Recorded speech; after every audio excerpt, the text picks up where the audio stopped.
very much in control to be talking about, at least for the start. So if you have read the caption, read the description, like the broadcast, you should like the broadcast and share it as well. Invite your friends and your not so friendly friends. Tell them to join us. The Maiyegun is live and loaded, by the way.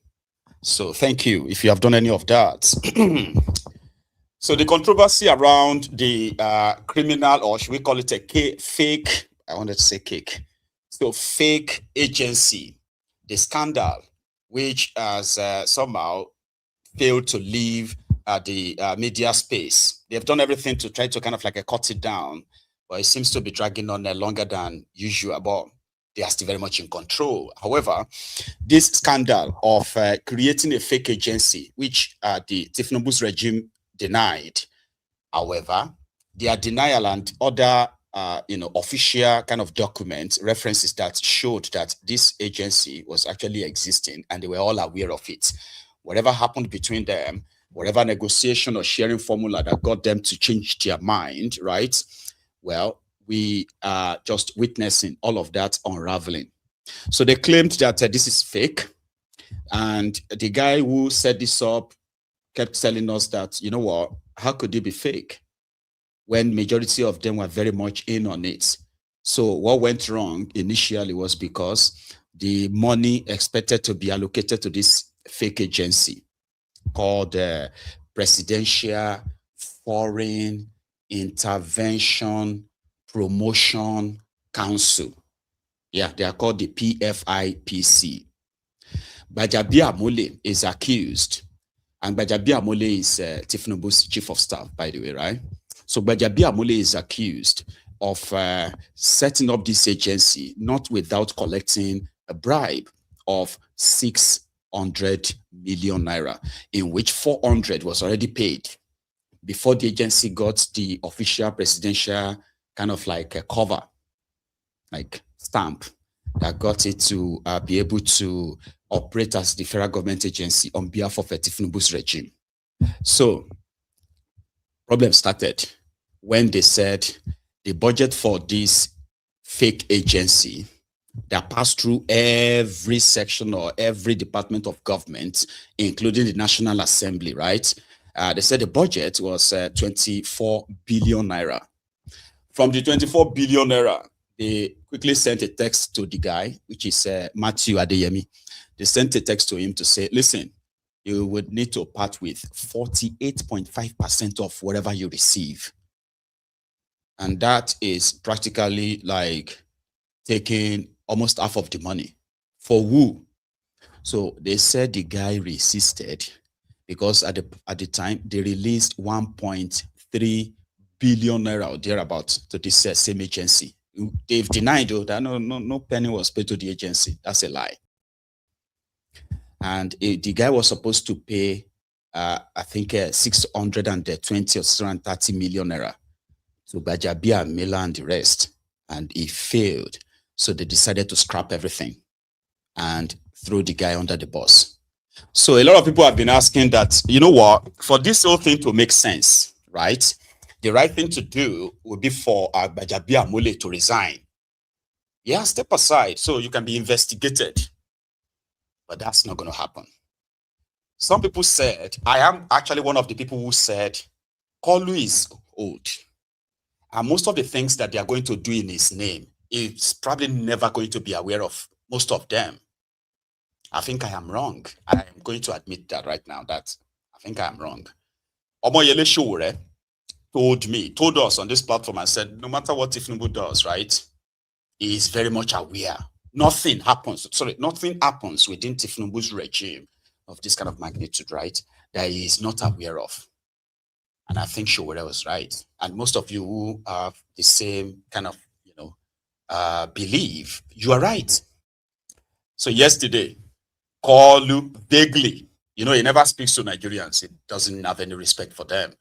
Where your president can at least address you and say, listen, this is the situation. Or even if they have to like write all of that for him, all these things, all this propaganda they are pushing in a way, they couldn't put them together perfectly so that TINUBU can speak to Nigerians, okay, directly and say, you know what, this is what is going on, and this is what we have done about this, about that. This is going to be my action and the rest of that. No, it speaks vaguely. It speaks in the midst of his court jesters, praise singers, ass leakers, all risers, all of them dressed in different barbariga with different funny titles, governors, senators, party leaders, rich, this, that leader.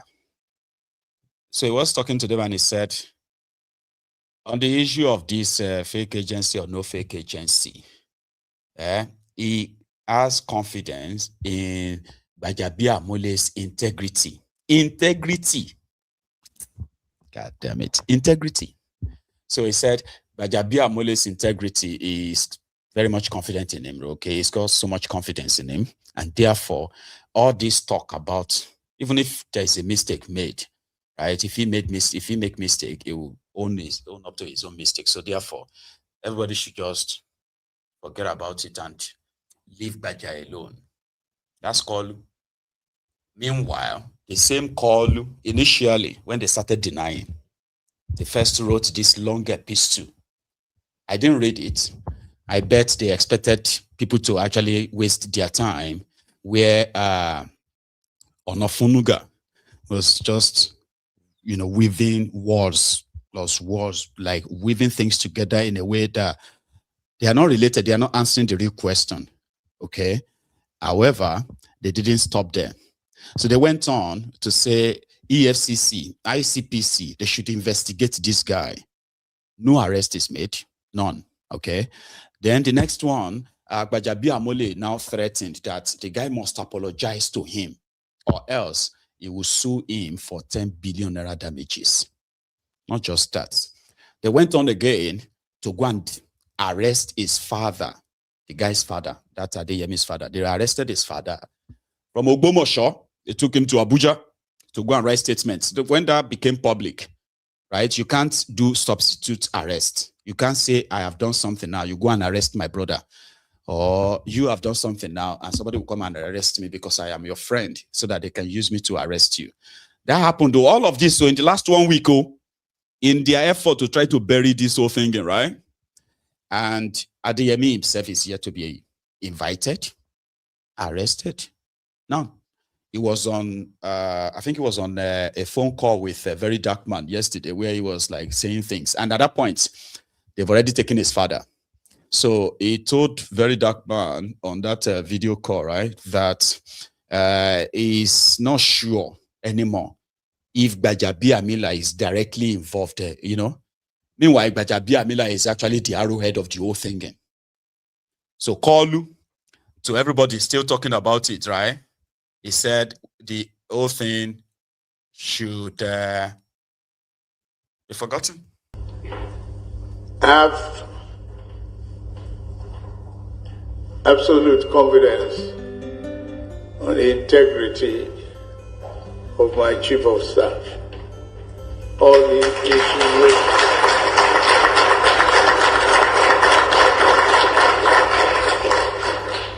all campaign of calumny and insinuations should stop. The buck stopped here.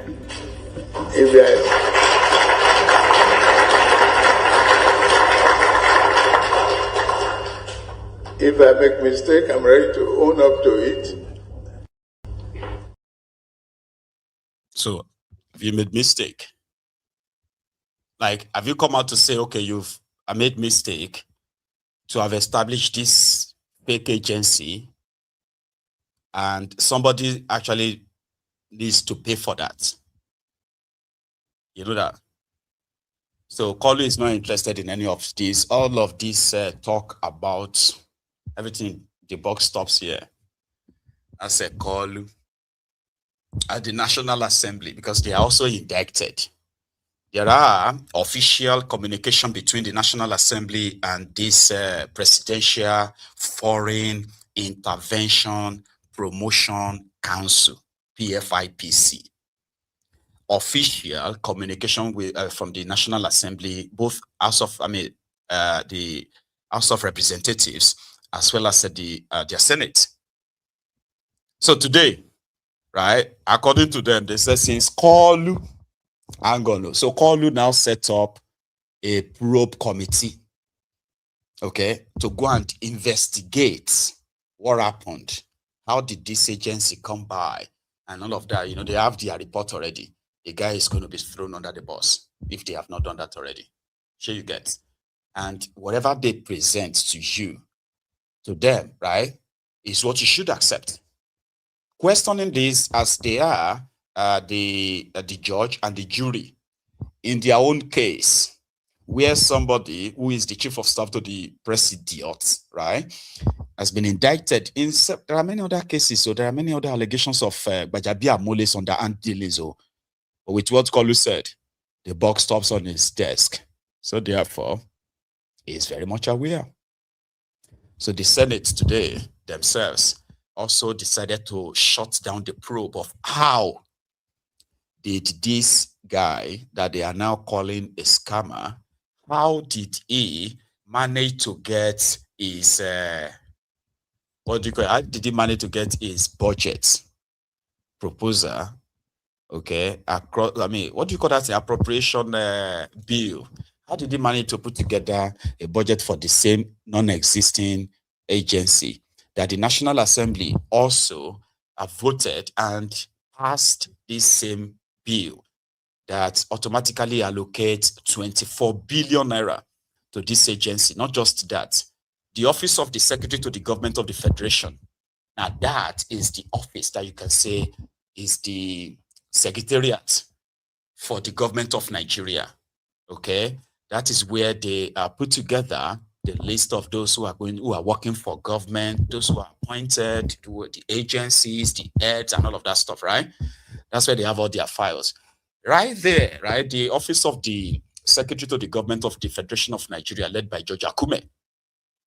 They were the ones who approved that this agency should be allowed to, in fact, they approved 300 kind of like a staff, 300 staff for a non-existing agency.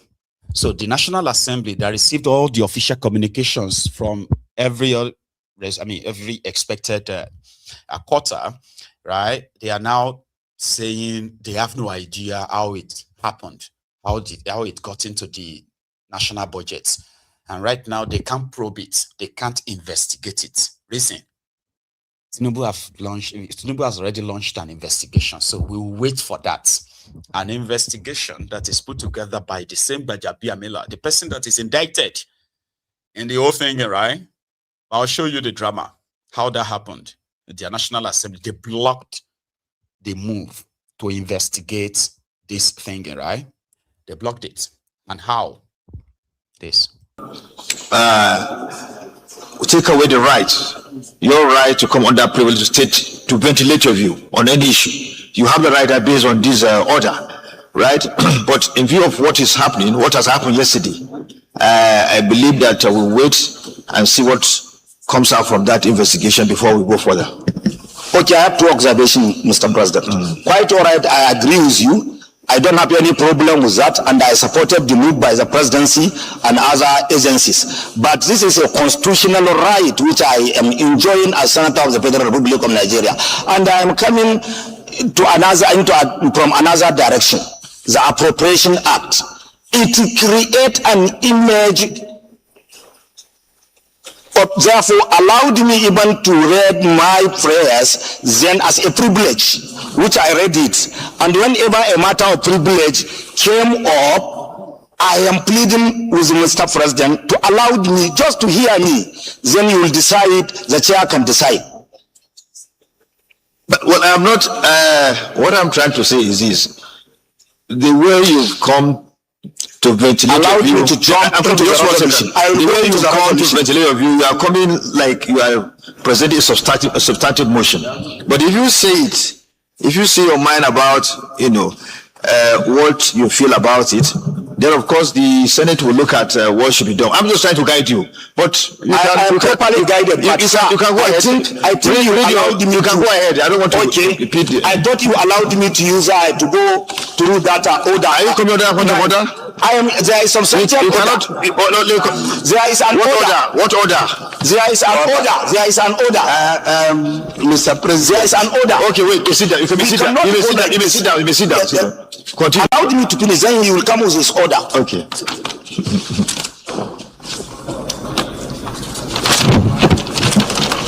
Then, further note that notwithstanding the executive public disapproval of this agency, the entirety was incorporated in 2026 Appropriation Act under Code 0111062001 with a budgetary allocation of 1.302,302,000,000 naira.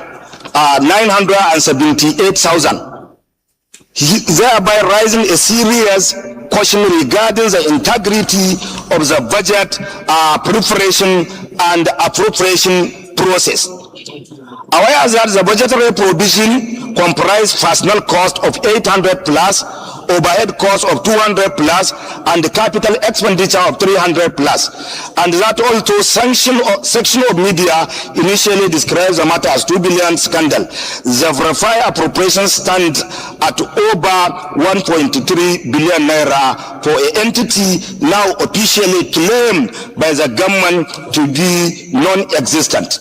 Concerns that inclusion of purported non-existent or unauthorized entity in the national budget undermines the credibility of the appropriation process, expose weaknesses in international budgetary scrutiny, erode public confidence in the National Assembly, and subject the federal government to avoidable domestic and international criticism regarding transparency, accountability, and fiscal governance. Also concerns that unless the circumstances surrounding the inclusion of this agency in the 2026 Appropriation Act are thoroughly investigated, the public confidence in the integrity of the budgetary process and the oversight function of National Assembly may be signified and diminished. Therefore, I am urging the Senate to condemn in the strong term the administrative lapses, internal collaboration, or fraudulent schemes that enable a purported, non-existing, and unauthorized entity under Budget Code 011106620001 to be incorporated into the 2026 Appropriation Act. Direct the Senate Committee of Ethics, Code of Conduct and Public Petition and Appropriation to conduct a comprehensive investigation surrounding the inclusion of Presidential Foreign Intervention Promotion Council in 2026 Appropriation Act with a view to determining the process through which the sum of 1 billion plus was proposed, scrutinized, justified, and approved during the appropriation process. The ministries, departments, and agencies, as well as public officials or other person responsible for facilitating the recognition and the inclusion of this agency in the national budget, and whether any fund have been released, committed, or expended under the budgetary allocation, including whether any bank account has been established or operated with a budget line. This is the angle I am coming. The angle of budget, which is our constitutional responsibility. I so submit, Mr. President. Like I said, the same colleague came under privilege, and I thought this issue could have brought it to the Rules and Business Committee to be listed as a substantive motion. But as I said earlier, the presidency has taken up this matter by directing that the ICPC should investigate fully how this matter came to be. And the marching order has been given, and I think ICPC has started. To me, I believe that what we need to do at this stage is to have the report of the ICPC, and then we can act on that report and deal with it as we feel appropriate. Is it a review that we take this stance? Those in favor, please say aye. Those against say nay. The ayes have it. That's it. So the Senate is not going to look into how this happened, the internal collaborators and the rest of that, because of what use, when they all know what happened. So why do you think they want to further help expose themselves? Because that 1.3 billion naira didn't just appear in the national budget approved by these guys. They also had to have their own courts. So another drama that also happened today is that of the House of Representatives. One of them rose up today to, they were debating this same issue, many others, all right? But somehow, now that a lot of them have lost out their return ticket to in APC and what have you, so they suddenly want to walk. But at the same time, they were all shut down too. And what was that? So one of them rose up today to raise a motion or move a motion that at this point, the National Assembly should invite TINUBU to come and answer questions on the state of things. All these fake agencies, insecurity, and all of that. It was even talking about them spending trillions of naira on Coastal Road while Nigerians are dying and being killed, beheaded, and all that.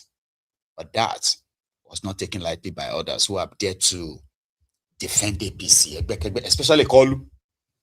So I'm going to take you through their drama, and that one is like about 10 minutes long, okay? But I've kind of cut it in parts. Here is the first part. They wanted the Kolu invited to come and answer questions, and that sounded like an abomination. Watch their reactions and the reactions of others. This one. The 2025-2026 budget is implemented. I will fight. Agencies are not being funded. Our people are kidnapped every day. Heads are being chopped off on national television. We want to invite the President of the Federal Republic of Nigeria as our father to come and explain to us why we are spending trillions of naira doing roads, why we are spending billions of naira doing coastal roads, yet Nigerians are dying. Yet our security agencies are not receiving funding. Point of order. Move. Thank you. Any seconder to this motion? Yes. Any seconder, please? We want this motion to be bipartisan, so I would want to see a member of the ruling party also join in this. It's not a minority issue, I believe. So any member of the APC here that is willing to? Honorable Budgetary. Thank you, Right Honorable Speaker, honorable colleagues. My name is Honorable Engineer Mohammed Budgetary, PhD. I stand this afternoon to second the motion ably moved by Honorable Mascot. I so second, Mr. Speaker. Thank you.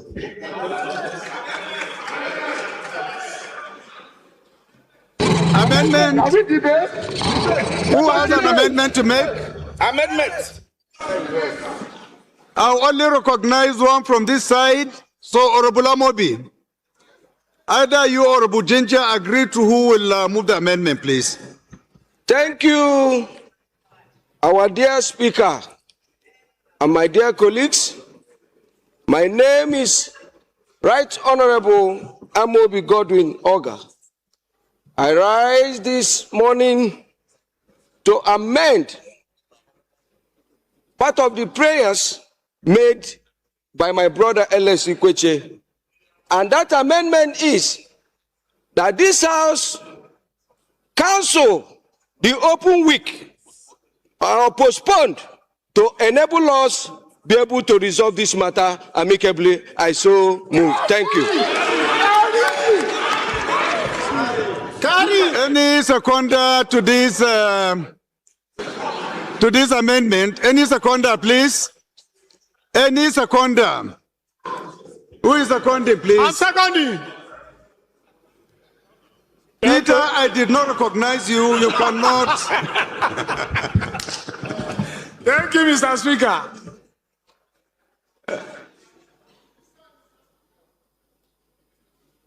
Zangwandaura. Aure. The Right Honorable Speaker, my distinguished honorable colleagues, I remain Honorable Sani Lawal, representing Zongo Referendum constituency from Katsina State. Mr. Speaker, I rise this morning to second the amendment moved by honorable colleague I so second. Thank you. Thank you. Another amendment? Honorable Gaddi, please go ahead. Sorry, I didn't Mr. put the Speaker, question. Let me put the members. question first. Honorable Gaddi, can you sit down so that I can put the question? You say? Yes, contribution, Mr. Speaker.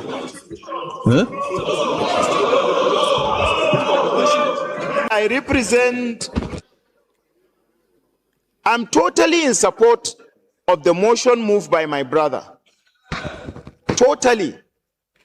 But I reserve the right to make amendment and express my opinions as a parliament on areas that I feel it should not be handled the way he prayed for. Mr. Speaker, it's good to hear each other. Democracy, principle of federalism, have a constitutional procedure, and holding government to account for taxpayers' money equally have a modus operandi of doing that. Mr. Speaker, Nigeria operates principle of federalism with different departments and agencies of government. No. It is only ideal for Parliament to invite people delegated with responsibility.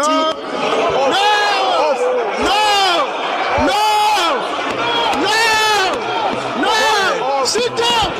Sit down! Sit down! Sit down! Sit down!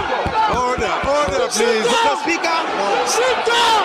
It is only allowed to allow people. Sit down! And that is my amendment. That sit down! Agencies responsible for implementation of budget should be the people to be invited here. Sit down! Mr. Speaker, secondly, Mr. Speaker, secondly, it will be insensitive, Mr. Speaker, to close the house and open weeks because of contractors. I saw moves, Mr. Speaker. Sit down! Yes. Sit down! Sit down! Sit down! Sit down! Honorable colleagues. We are a poor nation. The bank code will follow. They say firewood, not smoke. They say we need to plant more trees. And they are not giving us money.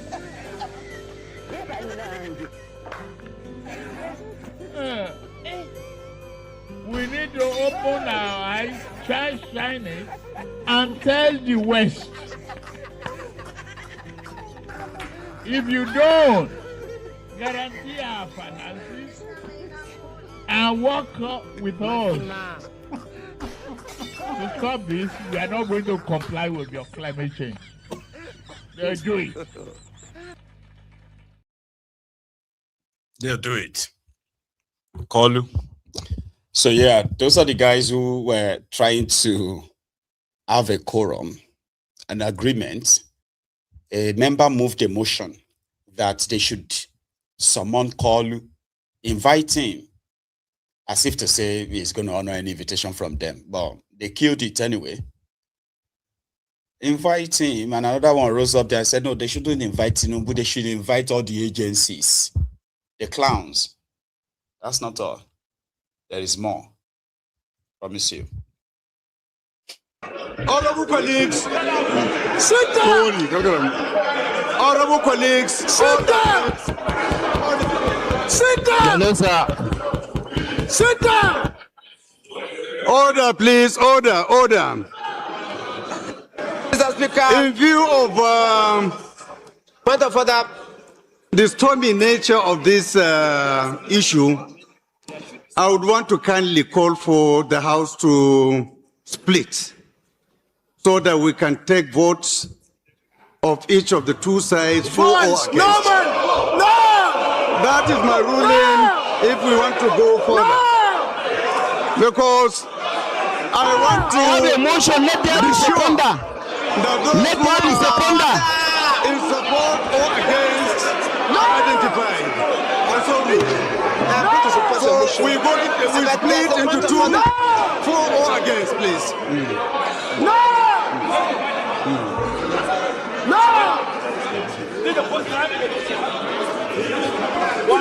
Behavior of members in the House. Order 9. Behavior of members in the House. Order 9. Rule 9. No! When a member is speaking, no member may converse aloud or make any noise or disturbance to interrupt him. Sit down! Sit down! Sit down! Sit down! And you're coming Sit down! Sit down! Sit down! We are one. We are one. Sit down!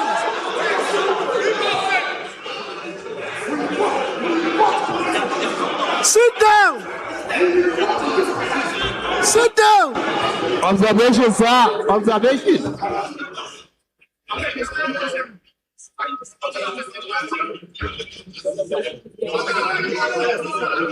Observation, sir.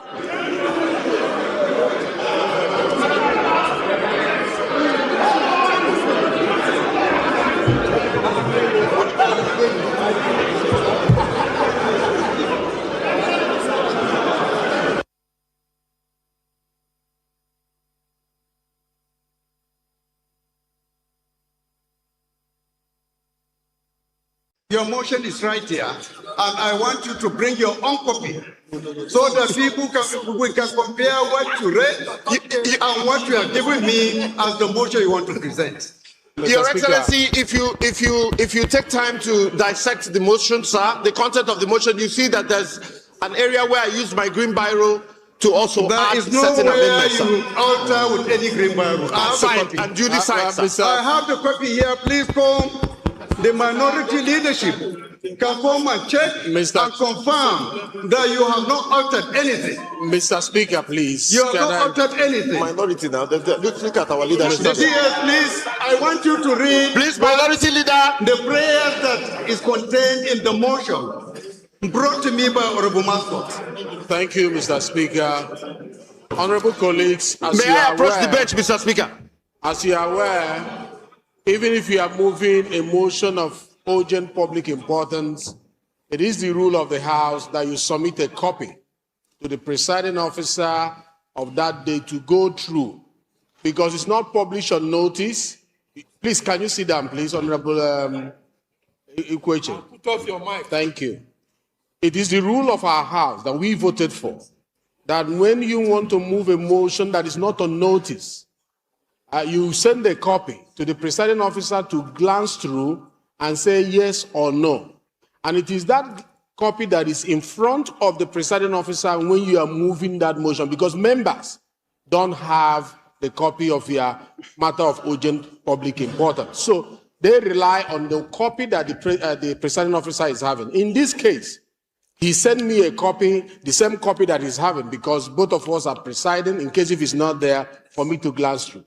And if he has permitted that I read your prayer 5, please, with your permission. Your prayer 5 says, constitute an ad hoc committee to interface with the relevant fiscal authorities on the state of releases, the settlement of contractor liabilities, and the utilization of approved borrowing, and report back to the House within 4 weeks for further legislative action. Comprised. Honorable colleagues, sit down. Trust me, right? That's another faction to buy. I mean, another side of what they are shouting for. Yesterday, TINUBU's regime announced that they should stop paying all this constituency project money. And that's going to affect all of them. The idea that TINUBU's regime is making more money, right, is already, the lies about it's actually already catching up with them. And that is why somehow they feel like it's about to touch them. The noise about inviting Kolu should come and tell them about the insecurity in Nigeria. The budget has been operating different budgets, right? Not just one single budget, blah, blah, blah. All that are just noise. Oh.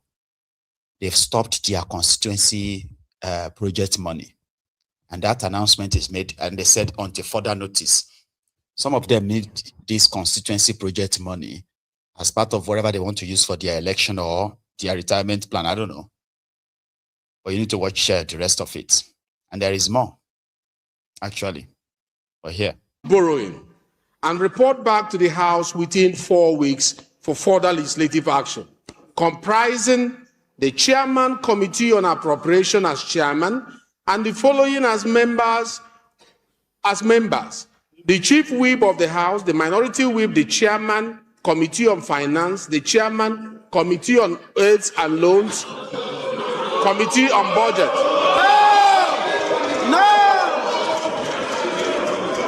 Now, good.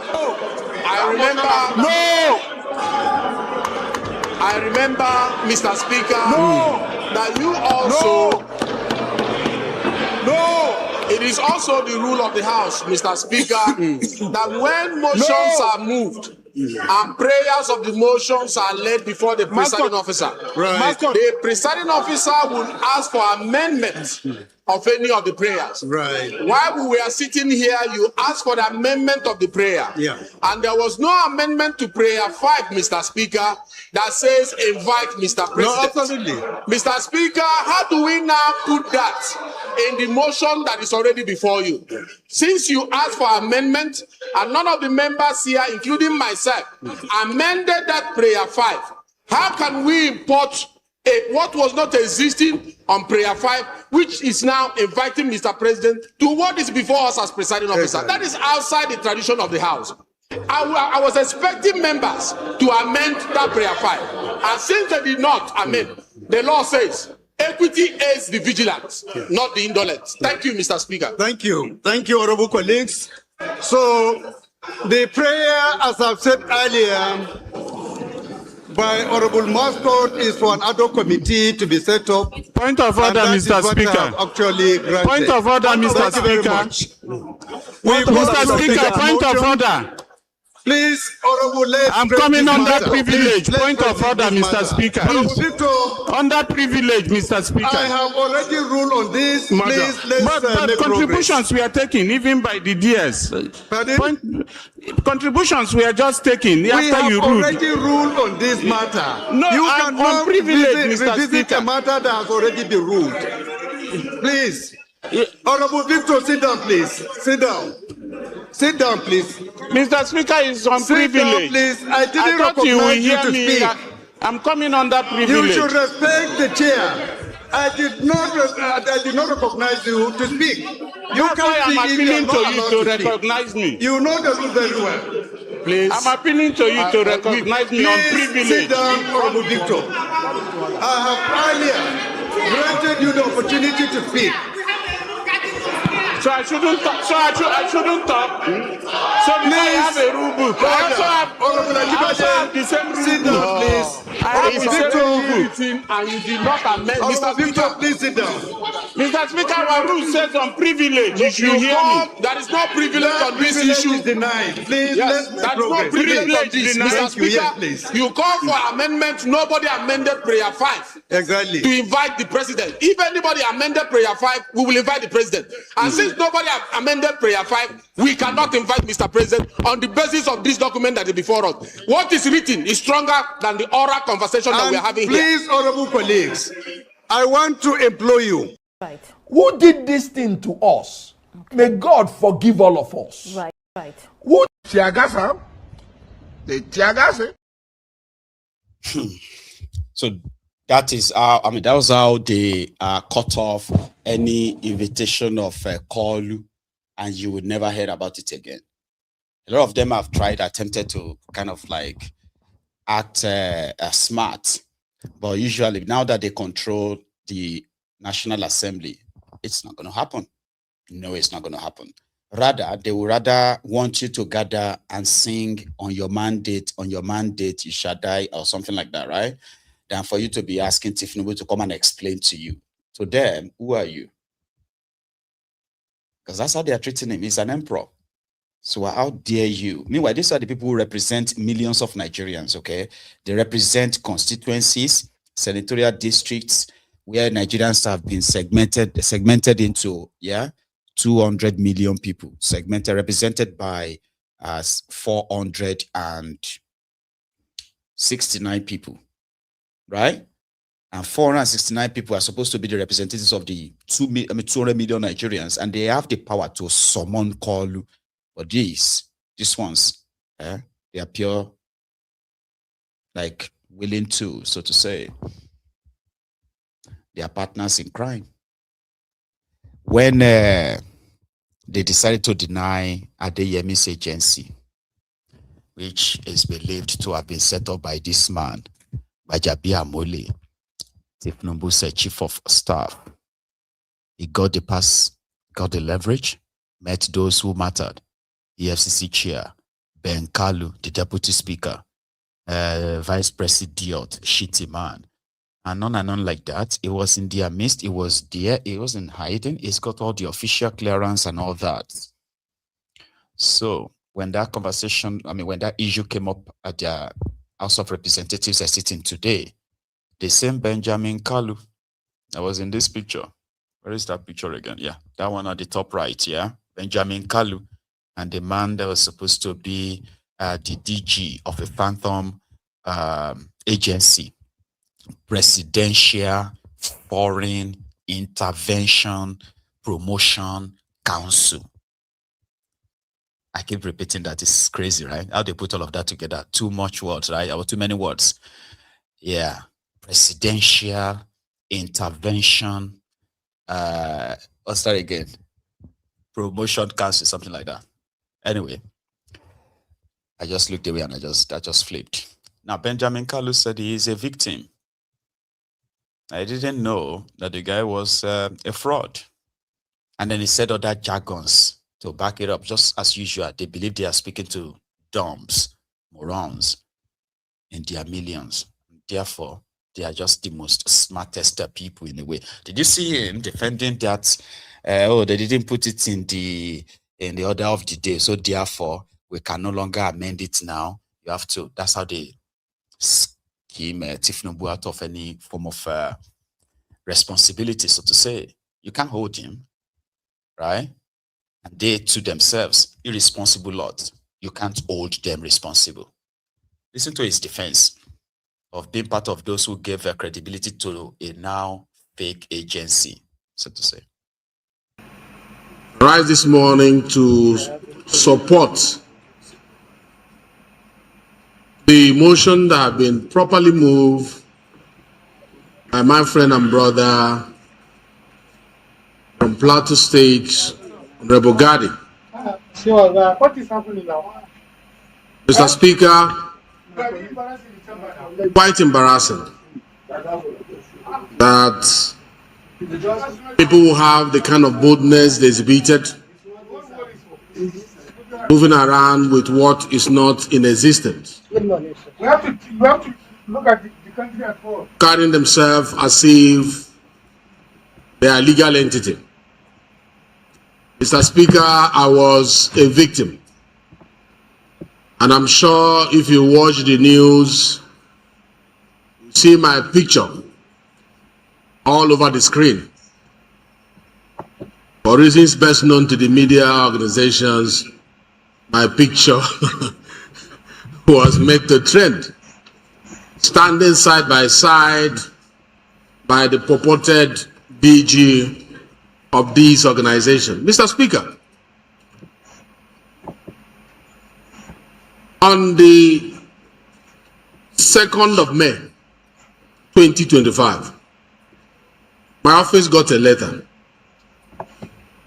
And that letter had the presidency on top of the letterhead. It had Office of the Director General. Can you talk like that? Presidential Economic Advisory Council, and also Presidential Foreign Intervention Promotion Council. 2 councils under one DG. Mr. Speaker, when I saw this, I looked down the letterhead. I saw Federal Secretariat Complex. Order, please. Phase 3. Second floor, Central Business District.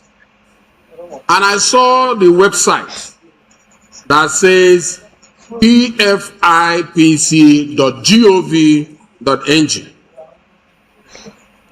It was a bit confusing for me. Some of the information looked credible, some did not. I now send my team to go and verify the existence of this organization in the said accommodation, in the said address.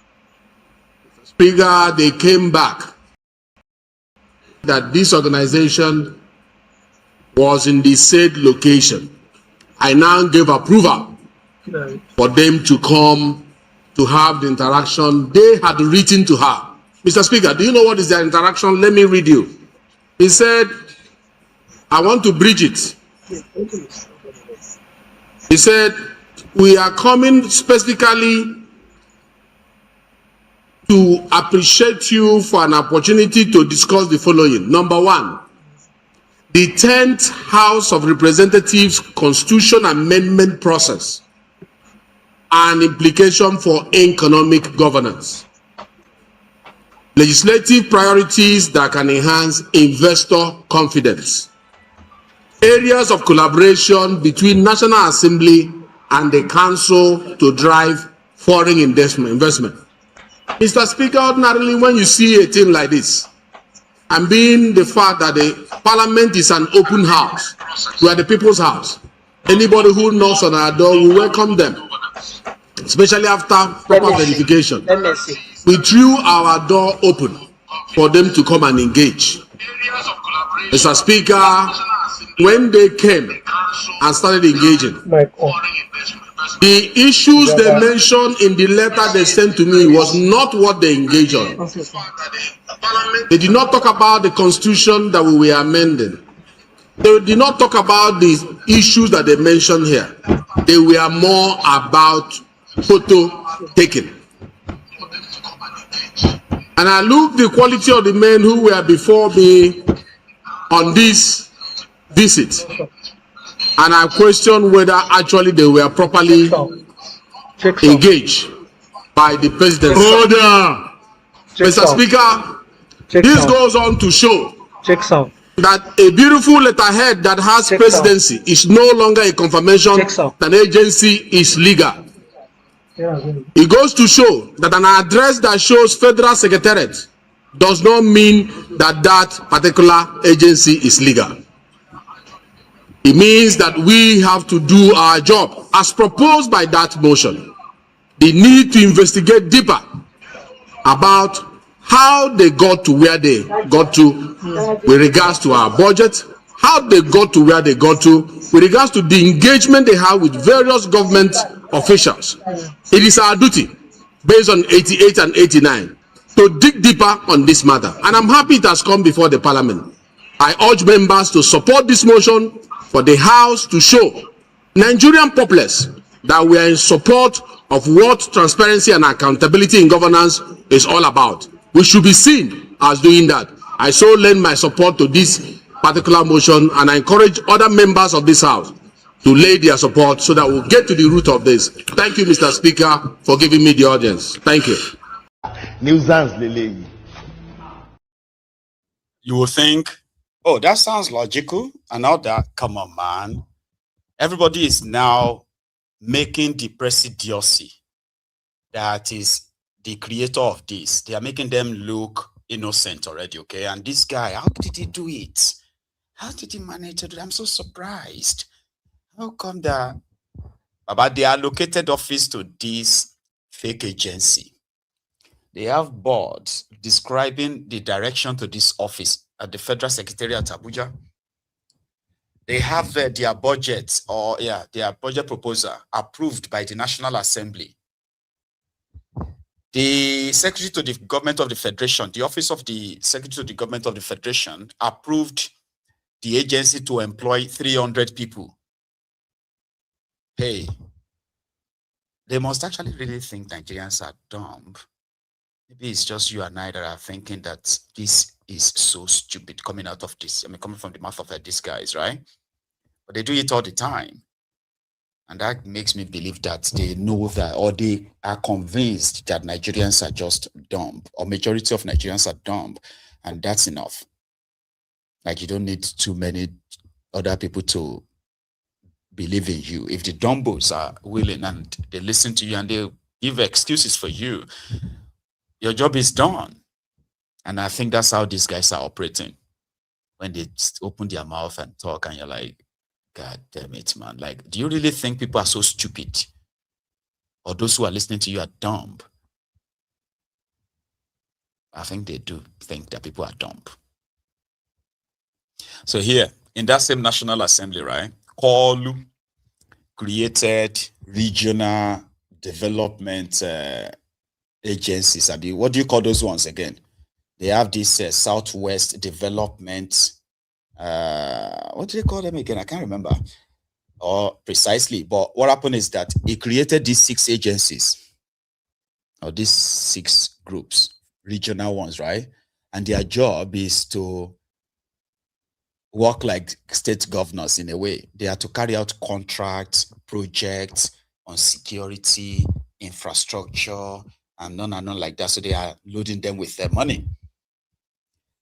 At their Senate Assembly yesterday, right, they decided to probe into the finance or the finances of one of them, Northwest Development Commission. They call them commission. Northwest Development Commission. They are supposed to be covering areas like a Shokoto and other areas like that, right? They were supposed to have presented their budget, or maybe they did presented their budget and they got an approval of about 200 or so billion naira. But that's not all the money they got. When TINUBU started releasing money for all these fake commissions, they are just jobs for the boys, by the way. They are not there to do anything, just jobs for the boys, right? So they started releasing money to them. Some of them have gotten as much as 40 billion. The other day, they had the ones from the Northeast Development Commission at their Senate, asking him questions about what he did with the money that's been released so far. And that one was telling them that the money they released to them is not exactly what they expected to receive. But the one you received, what did you do with it? And they realized that they have been paying themselves. They have been paying for hotels. They have been paying for office spaces that they barely use. For example, Northeast Development Commission should be based in the eastern part of Nigeria. They don't need an office in Abuja. But these ones, when they got their own money, they rented a space in Abuja. It's, mind you, those who are probing them, they are not probing them because they give a damn. It's simply because they wanted part of that money. And if if the commission is not going to find a way to make them get part of that money, then they're going to stage all this, this spectacle, this performative investigation, And that's exactly what happened to that of the Shokoto guys, or Northwest, they are called. So from their budget, they have been given 1.2 billion or thereabouts. From the 1.2 billion released to them, this Northwest Development Commission, they spent 930 something million naira on themselves. Yeah, for members of the commission. So what then happened to the remaining money? So they opened their probe. As usual, performative. You didn't have cash backing for your budget up to January 2026.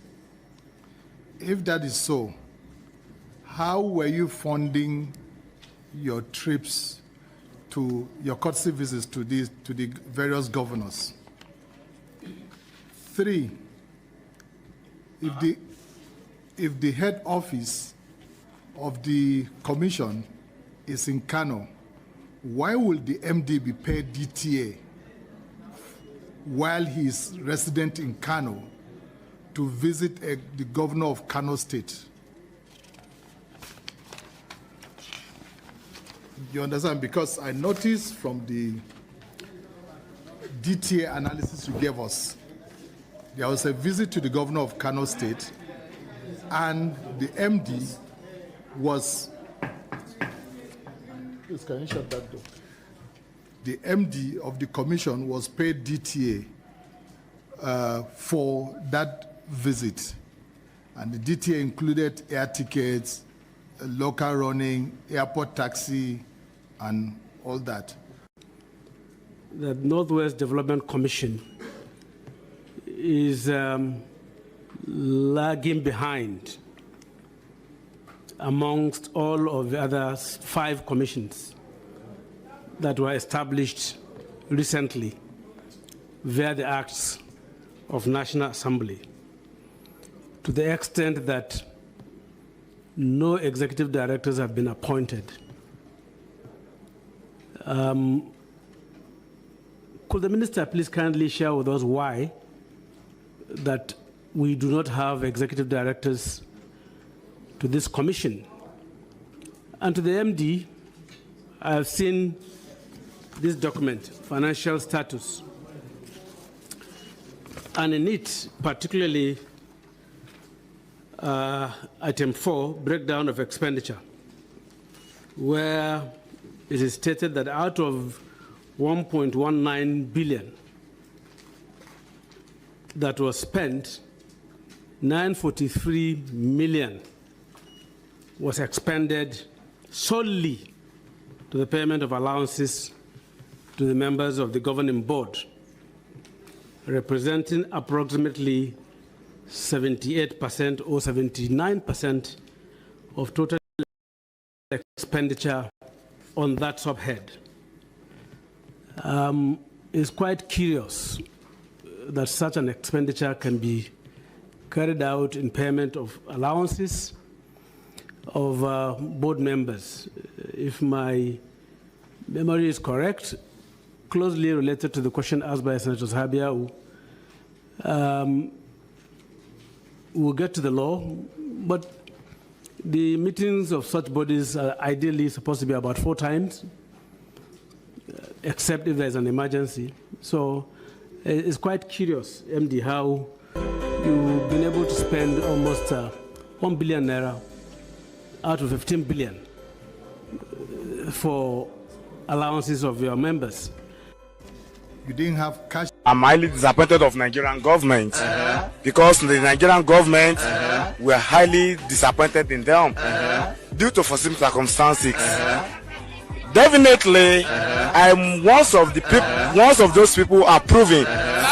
People should die in coronavirus is more better than people should die in hungers. Hunger kills more than coronavirus because some people are less privileged. Due to foreseen circumstances that I said it, some people are less privileged, which they are based on daily pay, which are not even based on salaries. But our government thinks that the knockdown is the best solution to coronavirus, and proving it to an extent and to the levels of alacrity that if someone die in coronavirus, it's more efficient to die in hunger, because some people will be at indoor. There's no way to make our own life. Fellow Nigerians, this is just the beginning.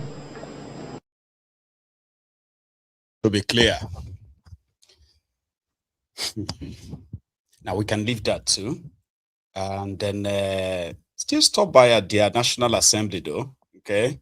Because, hey, they were also discussing the xenophobic attacks on Nigerians in South Africa, as well as the killings of Nigerians by terrorists called bandits, being paid ransoms and all of that. As part of their conversation, I think you should hear that too, right? So here, the xenophobic attack in South Africa, their reactions and the call being made by the Nigerian senators, one who said that those properties owned by foreigners who have left South Africa, right? There will be no compensation paid to the owners because they believe that some of them or many of them are proceeds of crime. And that has kind of like triggered a new conversation and say, okay, hang on. So you are just going to call everybody criminals, including those who got their properties or whatever it is they have in South Africa legitimately. Like you're just going to, that is what's bringing this current one. So listen again. What does the government mean by that? Caution like that, like how? Nigerians have been killed left, right, and center. And there has never been any action except to condemn this thing by mouth. This xenophobic attack is not done by mouth, it's done physically. You imagine, Mr. President, somebody in his own house, somebody in his own place of business, without no notice, and then mobs begin to chase that man, kill him, burn him. As we are talking today, over 1,200 Nigerians are already being evacuated. And what does the government do? Caution. Caution what? Caution what? Don't we? Are we not Nigerians? Don't Nigerians deserve to live in other countries? Even if they are armed robbers, even if they are criminals, are they supposed to be killed in that kind of manner? And that's why countries like United States of America is different. And that's why you could see the connection between United States citizens and their country. Here we don't care. It doesn't matter. Yet, the cornerstone of Nigerian foreign policy is Africa. But that has to change. We must show Nigerians in diaspora that we care. We must show that we care, that we have a government that can protect them. Simplicity, Mr. President, talking, lamenting, is not going to take us anywhere. There has to be an action. And actually, let's sever diplomatic relationship with South Africa. Let's sever relationship with South Africa. So if we do that, we are sending a signal.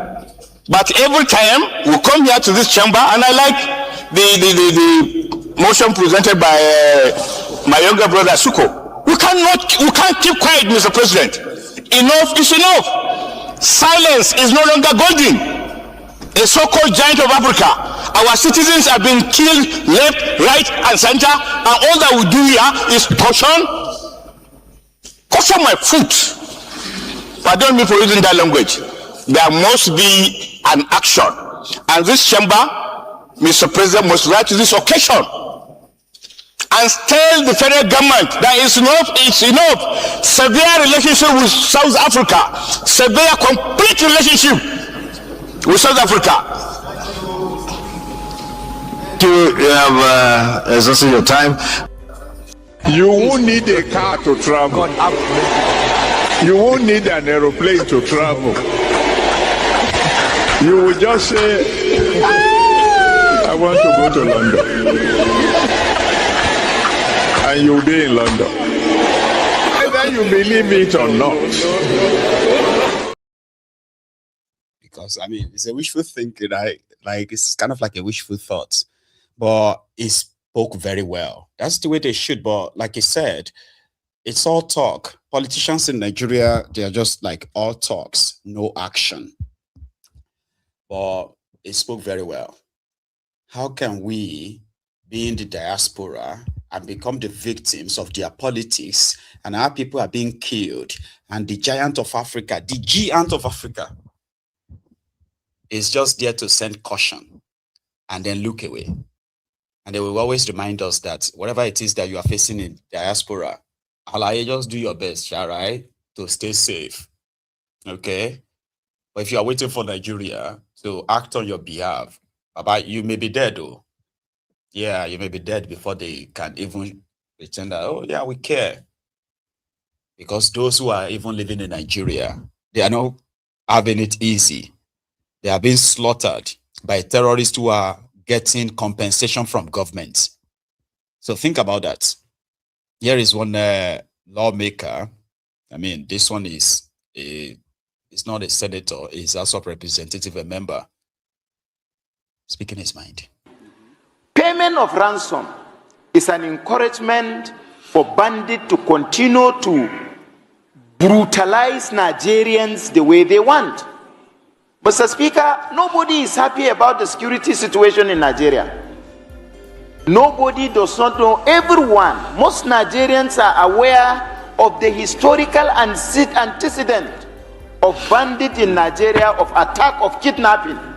And by so doing, Mr. Speaker, it's a long-time transition that takes us to where we are today.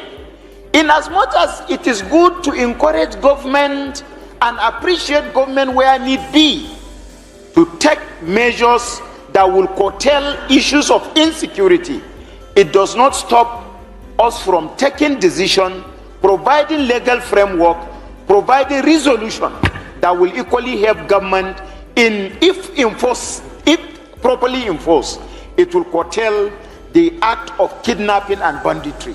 When you don't pay ransom, and tomorrow you don't pay ransom, believe you me, Mr. Speaker, it will demoralize the bandit from doing what they are doing. So I want to come up with 2 amendments. Having accepted all the prayer, Mr. Speaker, yes, I want to say that in addition to not paying ransom, I don't believe and I don't see any rationale behind rehabilitating a criminal that is killing people. When arrested, you rehabilitate him and he become an informant in the mix of our own security. So in addition to his prayers, I want to amend that government should not rehabilitate killers. There is no reason whatsoever for kidnappers, for bandits, for Boko Harams to be rewarded by being trained, reintegrated in our own security system. Today you see ambush of our own.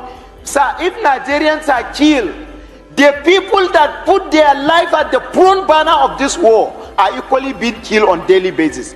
Police are killed, armies are killed, navy are killed, air force are killed, immigration are ambushed. So in that, who are giving this information to the bandit to be attacking the security agencies during operation? You cannot exonerate those so-called people, that criminals that I've said to be rehabilitated. So I want to amend the prayer by including and urging government to stop rehabilitation of arrested killers and criminals. What do you want the government to do? To kill them. Yes. He who kills should be. If you kill, Mr. Speaker, anybody that kills deserves to be killed. Except if it is a motor accident, our law is quite explicit. But if you kill by coming to innocent citizens' house, Nigerians, kidnapping them, taking them to bush, subjecting them under serious, terrible torture before taking their lives of traditional rulers, Mr. Speaker, you don't deserve 1 second of survival. Payment to recruit from the youths who are unemployed. 33% unemployed.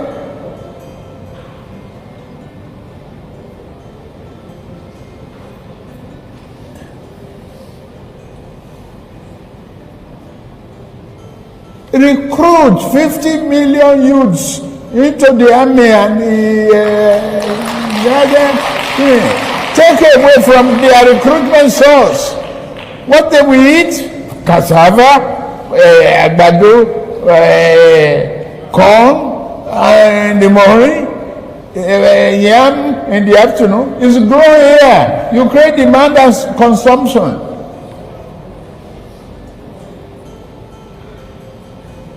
For over 5 million army of boot camps, we create our food. That's money for the farmers. That's consumption for the soldiers and skill development. Don't call them illiterate, so don't talk about illiteracy.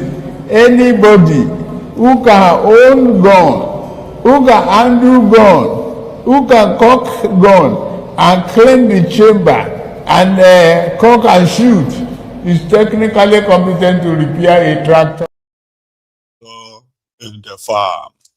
That's called anybody who can cock gun, who can hold gun, who can clean the chamber, and shoot is technically competent to repair a tractor and a farm. It's been there for 3 years now. We haven't recruited 1 million youth yet. Instead of the 50 million youth, even 1 million. All these Ronukus who are wasting away, causing different kind of like dropping different kind of a stench, right? All over the social media. It could probably be useful. I know none of them will want to sign up to go and defend that contraption. We call them the emergency lovers of Nigeria. Once TINUBU is no longer your president, you'll get to know that these guys don't give a damn or give a shit about Nigeria. But you'll find out anyway. Peter Obi, who has become the nightmare of a call. I mean, they have all the power, they have all the money, they have all of the influence, I think. And somehow, right, they seem to also have the election under control, like their like grip. But yet they are so worried. Now, Peter Obi just did an interview with Chude, right? I've been at Chude, I'll be Chude. So they called there with Chude. And he spoke a lot. The one that now got the attention of a lot of people, the reason why a lot of people are actually going to be watching that interview is that it seemed that Peter Obi wants everyone to know that what TINUBU and his gang are doing behind the scene, which he barely kind of like exposed, right? He said they are targeting his business, his businesses. They're targeting the people around him. And if they have their way, they may kill him soon. That's the way he put it to. Scary, right? So the credit of this video goes to the shoot, okay? And you can watch that, the full content on his channel, okay? But here, scary stuff, oh, the way he actually said it. The way they are going now, truly. Yes. So there's a possibility you may not be a candidate based on how. Not even a candidate. I might not even be alive. I'm telling you. Every single thing I do for a living, this government is frustrating it. Deliberately so. Everything. So there's even possibility if they have opportunity, I will not be alive. Oh wow, that's a big. It's an accusation. I know I get frustration every day because you do things that you think they will be normal. It is not normal any longer. They won't come directly and say, "Oh, we're doing this," but you could see their hand in virtually everything. So the government is attacking you personally. Attacking everybody who is in opposition personally. Right. I am being attacked personally. Everything, even to provide me with necessary things that I should have been entitled to. Not at all. I had a case recently at the airport where people who work in the airport came and locked my car. And I said, it's me. The person on the side said, doesn't care. But I said, look at the cars of other people. And you could see them talking to each other, you know, as if, who is this one? We have divided the country, breeding among us. That's why I keep saying, I want to bring back unity where there's division. I want to show love, compassion, care. It's gone out of here. I said, I'm looking at somebody, he locked my car in front of me and saying, you're not supposed to park here. But there's cars here. So what is the exception to my own? Should the Anansi people I know at the airport, they will not greet me. Because they are fearing that if they greet me, they become targets of the government. Thank you. And now people send me invitation and say, my son, my daughter is wedding. But please don't. The way they are going now, truly. Oh, please don't come. I mean, all of that thing is called intimidation behind the scene. The agent of government is being targeted. And that is so real. I mean, a lot of you may be like, what is this? So and so dead. It is so wrong. Number one is one of the opposition leaders in Nigeria. They have all this level of some privileges, which those who don't have his own level of influence are enjoying because they are with a call. But when you get harassed, when your staff gets harassed, when your business areas received just these brazen, shocking sanctions from the government, you can tell you are being targeted. And why? Because he wants to be your president in that contraption too. He wants to be president, right?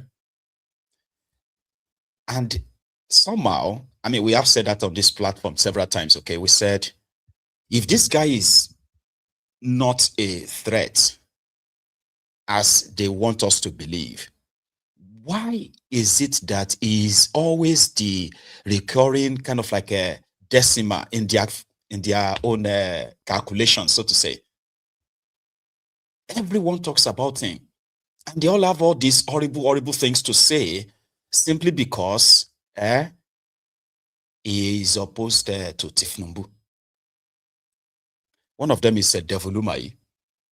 The Arise guys were asking him that, are you guys afraid of him? Because the whole thing, everybody talks about him, everyone. The presidency of TINUBU, they don't know how to have a clear conversation. Just 2 days ago, Alimodu Sharif came out and said, oh, Peter Obi is going to divide Nigeria. The Northerners will never vote for him. The same talking points you get. And you're like, this guy came third, according to you people, by all calculations of yours. He is of no threat to you, but he is a bigger threat to them. And that's exactly how Devolumai is sounding. You should listen. What this man is doing. Honorable Minister, if I may come in at this point, so sorry to interrupt you.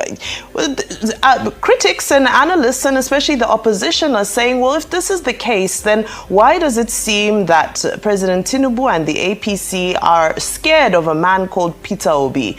So scared to the point that they are following him from party to party as he moves. And I asked this specific question because, I mean, I've seen some of your statements when you were in the Southeast and some of the comments around debating Peter Obi and so forth. But all in all, it seems as though APC is scared of Peter Obi. What do you say to those who are putting this narrative forward? Vimba, even me cannot be scared of Peter Obi, not to talk about President Bola Ahmed Tinubu or our party APC.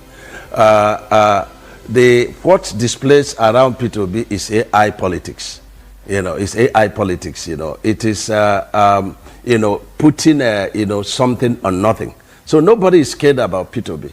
I read where it was said that Peter Obi said, "Oh, TINUBU should resign because of this," and I asked myself, how many times did Peter Obi resign as governor of Anambra State? Failure to fix the road. Failure to establish industry. Failure to empower people. Failure to establish airport, failure to establish seaport, failure to pay contractors. And I read where it was said that, oh, the education they said Peter Obi had exploited, was through these miracle centers. And I was also told, that when Obiano, the governor, came on board, number one, he addressed the payment of contractors. And he said the money you put in the bank, was not money because you didn't pay contractors. And it was, money that is put with, particular interest, as it was alleged, And that Jam said to Obiano, if you don't close these miracle centers, we are going to, exclude you from the Jam by this thing. Is it governance? That is not governance, So when you deceive the people, when you say to the poor, oh, I'm at your level, and then they are deceived and they are clapping for you, it doesn't make you popular. So it's, I think, and look at the pattern of politics around my brother Peter Obi. You disagree with him, then he takes you to court. How many times have you been abusing President Bola Ahmed Tinubu? How many has he taken to court? So it means that you don't even have the good temperament. Look at the obedient movement. You disagree. They insult people. They wish people dead. Threats and all kinds of things. Is that the kind of this? So nobody is afraid of P2B. We demonstrate it. We just had an election in Enugu State, a senatorial by-election. How did P2B perform in that election? And that is showing that our people are beginning to be very strategic and very understanding. If Southeast would be understanding, how much more other geopolitical zone? So I can assure you that nobody is afraid of P2B. And I've said to the Obedient movement, any of them can debate with me in terms of the infrastructural development of the country and all the good indices of the reforms of President Bola Ahmed Tinubu. No one, don't ever say that. P2B is not a threat to our president, because P2B himself, he knows very well that he cannot even face me. Talk more of facing, the president. That's gotten loud and clear. Of our greedy leaders. Oh, Thunder, where are you? This is the time you are supposed to strike, so that you eliminate all of them, so that we have peace in our nation. We'll try them in one aeroplane, so that it will crash land in the course of their journey. Furthermore, our security agents, i.e. You see that particular one, Devulumai? I don't know how I can start describing him, right? Let's start with the fact that he was a governor of Ebonyi State. Up till tomorrow, Ebonyi State remained the poorest state in the eastern part of Nigeria. In fact, Ebonyi is peered to states like Zamfara. Yeah. No thanks to criminals like this and others who were like before him. Okay. I mean, I don't know where to actually put it in a way, but his own presentation and utterances actually tells it all. To them, Peter Obi is a big threat. Trust me, he is. And it is not a threat that they don't think they can handle. It is just that they have no idea, right? If Peter Obi will remain the same way he is right now, just talking and then expecting people to probably be lawful and all that, or he's going to switch. And this time, he's going to rile his base and go into an election to disrupt whatever plans they have. And that is going to make them look bad. They've told TINUBU repeatedly that what happened in 2023 will never happen again. But they don't have the mileage to deliver on that promise. The only thing that can happen is if Peter Obi is not on any ballot box, like he is not on the ballot. And when it comes to the eastern part of Nigeria, this is their own meal tickets. This is what they believe got them whatever leverage they have with their Kolu. Obi was traveling on a road that Devulumai claimed that they have, it's 75 or 80% completed. Then he stopped, took picture, that got Devulumai infuriated. He was mad because to him, Peter Obi is tackling him more. He's criticizing his work. And I was like, take a look at this place. Which is the job of the opposition, right? And every now and then it will be like, Obi should come and debate him. Everybody should come and debate him. He wants Rufai to come and debate him too. And I think it was today or yesterday, he put people together to show them that they have over 400. This is their way, okay? They say, we have over 400 completed and ongoing projects. Out of the 750 kilometer, supposedly, coastal road, 750 kilometer road, they are meant to complete it by 2028. That's their plan. That means they are expecting the coastal road completion to and fro, all of the 38 bridges that they will build across over 38 islands on that creek once they start crossing Ondo, Delta, Odo, Benin, Delta, start going to, So they will have 38 bridges.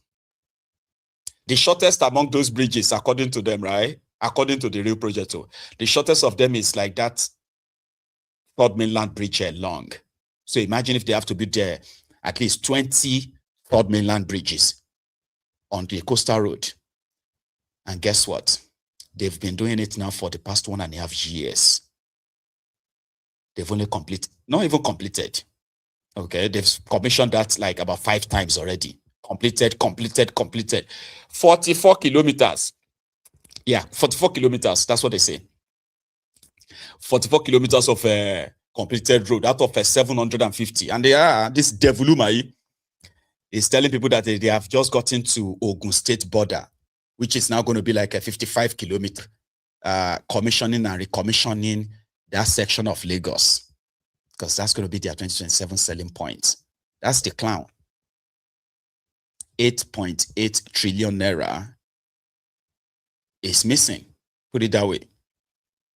This is the money they have spent, and it was never budgeted for, appropriated for. They borrowed it here and there, and they spent it, and nobody can say where they spend the money on, what they spend it on.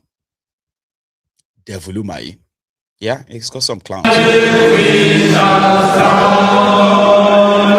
look at your neighbor. If it's not singing, ask her whether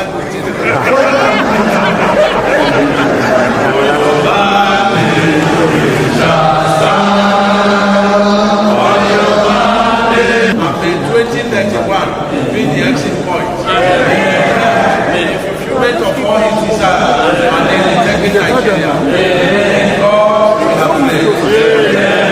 Thank you. God bless you. So they printed this pamphlet, okay, and they put names there. Say, oh, we have 400 projects completed or ongoing. Because their plan is that, hey, hang on, they will finish the coastal road in 2031. Now, even if you have to put the work rate and the expected completion and all that, right? This work rate, that will tell you that you're not getting any coastal road. They are building what they are building for, what they are building it for, and make themselves some money. Because very soon you won't see these guys anymore. You will never see them again. I mean, look around you, except for fraudsters Otobokeyamo. And who else is still with Kolu, right? I'm talking about those ones who were with Bokwari back then. They were all over our faces. Where are they today? Gone. One of them is, in fact, spending his 4th month. No, not 4th. February, March. Yeah, that's like a 5th month in detention, from one detention to the other. He was the guy, okay, who the last minute decided to switch side and parley with this drug lord, a certificate forger, and then a chronically corrupt individual, okay, to make him a president of Nigeria. Long story short, it was less than a year that the whole thing, the whole relationship scattered. And this past 4-5 months, he's been seeing the other side of the man that he stood up for at the Chatham House in London in December 2024, when they were doing what they call the teamship, as Stephen put it back then. Now, I am talking about the Kaduna Little Finger, El-Rufai of Kaduna. He's been in detention now since February 2026. They've given some bail conditions that he couldn't meet, and he will never meet. Now, he's been demanding for medical kind of like attention, like he wanted to visit the National Assembly, National Hospital, Abuja, or travel out of Nigeria for medical attention, for medical care. So they've refused him until they recently approved that of Abuja, because his own personal physician, his personal doctor, they put it, right? This guy. So that one told the courts that El-Rufai, Kaduna Little Finger, is suffering from some pancreatic, no, not pancreatic, no. What do you call that one, that cancer that always is called prostate? That one that happens to men down there. So they said El-Rufai has got some metastasis or something, prostate cancer. So he needed care urgently or he's going to die. So they approved it, that he should go to the National Hospital in Abuja for care. So when El-Rufai got to Abuja, the private ward, I think, he quickly used the opportunity to hold political meetings. I mean, he was supposed to be part of the ADC guys plotting to get TINUBU removed, the coalition. So since they took him, the coalition collapsed. Today, members of the old coalition are now in different political parties now, going into the election separately. But El-Rufai thought he could use that opportunity, at least if he couldn't make any difference at the national level for the ADC. He wanted that Yuba Sonny, okay? That Yubanka Sonny, the governor of Kaduna, he wanted him to lose for that 2027. So that would be like him having back his own a pound of flesh, right? Oh, I don't think that is working according to plan right now, okay? So someone who was supposed to be on the hospital bed receiving medical care hosted these guys allegedly at that hospital. So ICPC decided to withdraw that approval and they bundled him back to their cell. And since then, his wife, Aisha or Asa, it doesn't really matter. El-Rufai's wife, one of his wives, has sort of like taken to the media to beg Kalu first to tell us what is going on with her husband and what they are doing to him. And also to remind Kalu how much they suffered to campaign for him and bring him to power. That if he has forgotten every other thing, he should remember this particular one. And all he needs to do is just to say it, and her husband will be released to her. Well, that is waited to happen, right? Like, to be seen. So I am going to bore you a bit with the cry of one of the wives of one of the most heartless, wicked, evil human being to have had access to power in Nigeria. The wife of the Kaduna Little Finger, the El-Rufai. And her tears, not tears, but you can tell, like, she is devastated.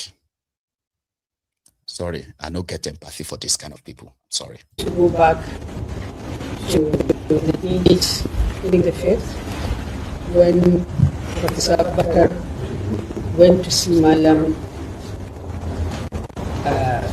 in the ICPC and he was denied access. Now, the normal routine is that when he's going to see a doctor, I write to inform the ICPC that so-so doctor is coming or he is going to so-so hospital. Now, on that particular incident, it was actually the ICPC doctor that spoke with Professor Abubakar and said he should come and see Malam. So we felt that there was no need for me to write since their own internal doctor requested for him to come and see Malam. So after all that is done, we now agree that, okay, it is maybe safer for him to go to the National Hospital to be attended to in the presence of other professionals. So I wrote a letter to the ICPC and requested that Malam be taken to National Hospital at 5 p.m. today. However, they did not respond to me. Instead, they wrote a letter to National Hospital saying they will bring him at 10 a.m. He wasn't even aware. So I had to send his my sister here, which was taking him to him, to tell him that they are taking him to National Hospital tomorrow at 10. I went to National Hospital, did all the preliminaries, they got him.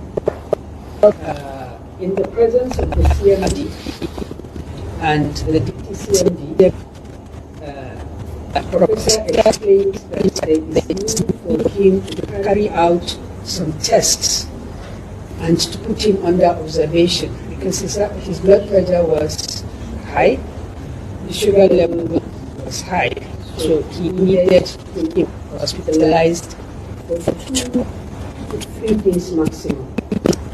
The CMD concurred and said we should inform them.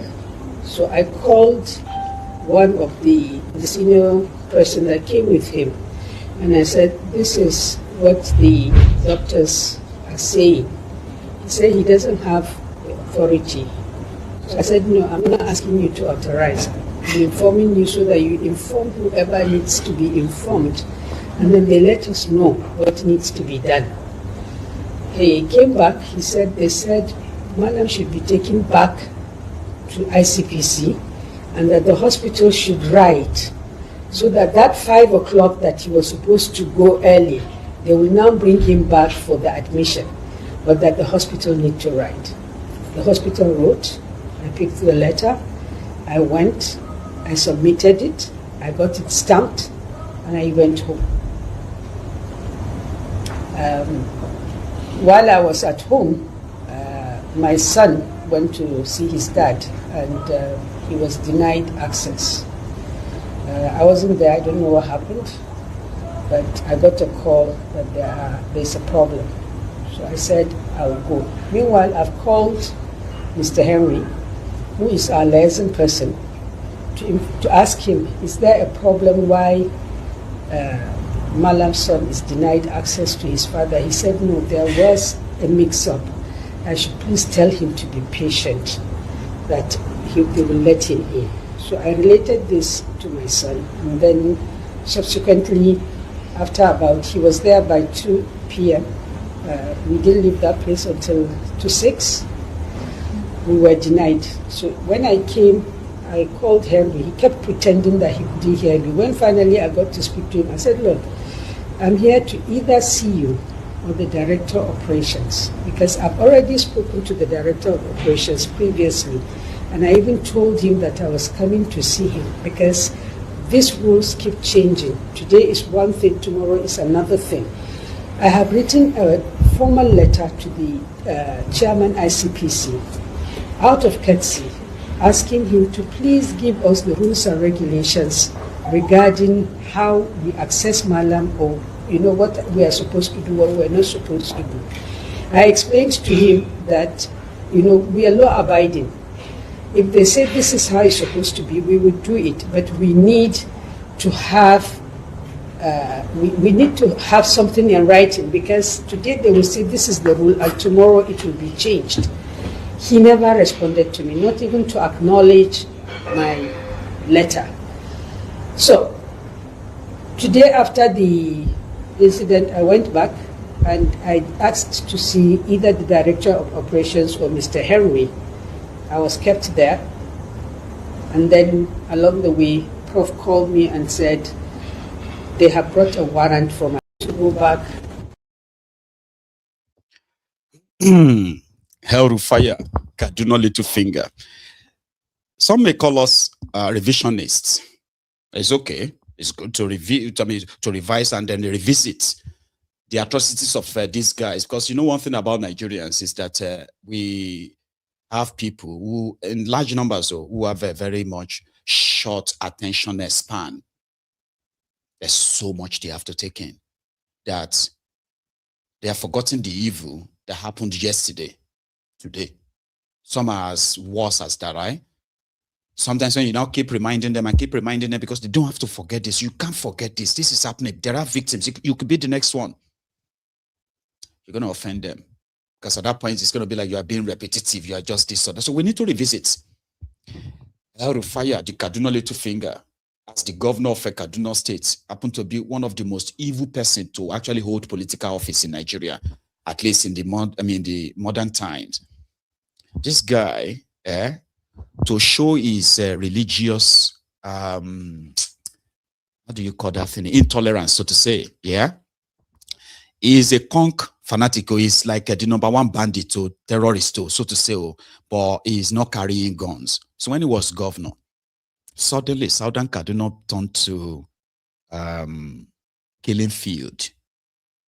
After he imported the Fulani terrorists that the locals fought for years and chased away and had their peace, this guy came back.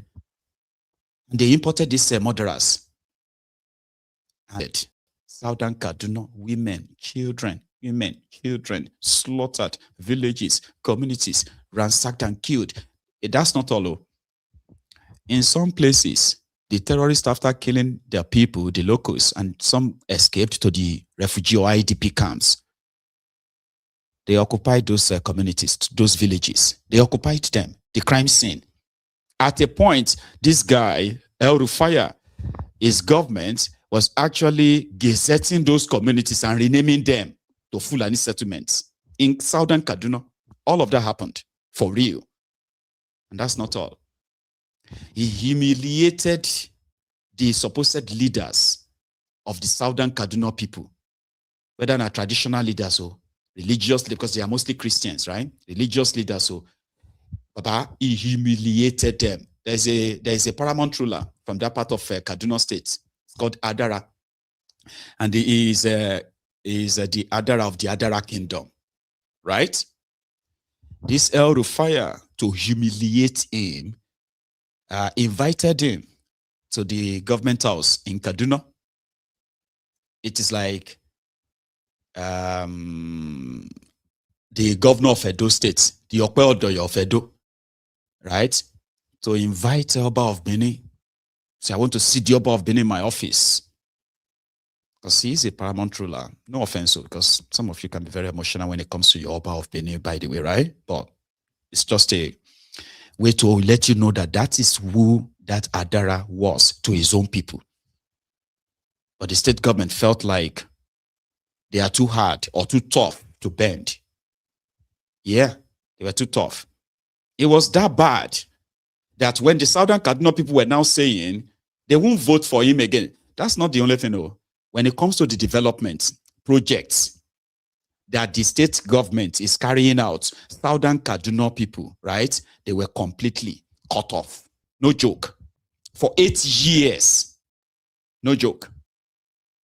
They were busy burying their loved ones, trying to kind of like put together whatever the leftover of the ruins that the terrorists left, while El-Rufai was on national television saying that all these things, all those things we were reading about southern Kaduna, they were being exaggerated because these people, these Christians, they are collecting NGO money, donations from abroad. Sometimes they are the ones who are setting their own churches ablaze, burning their own homes. Yeah, the governor of the state said in his own state, where terrorists are killing people, he said that's not what is happening. In fact, those Christians are the ones doing all of that to make him look bad and collect donation from abroad. That's what he said.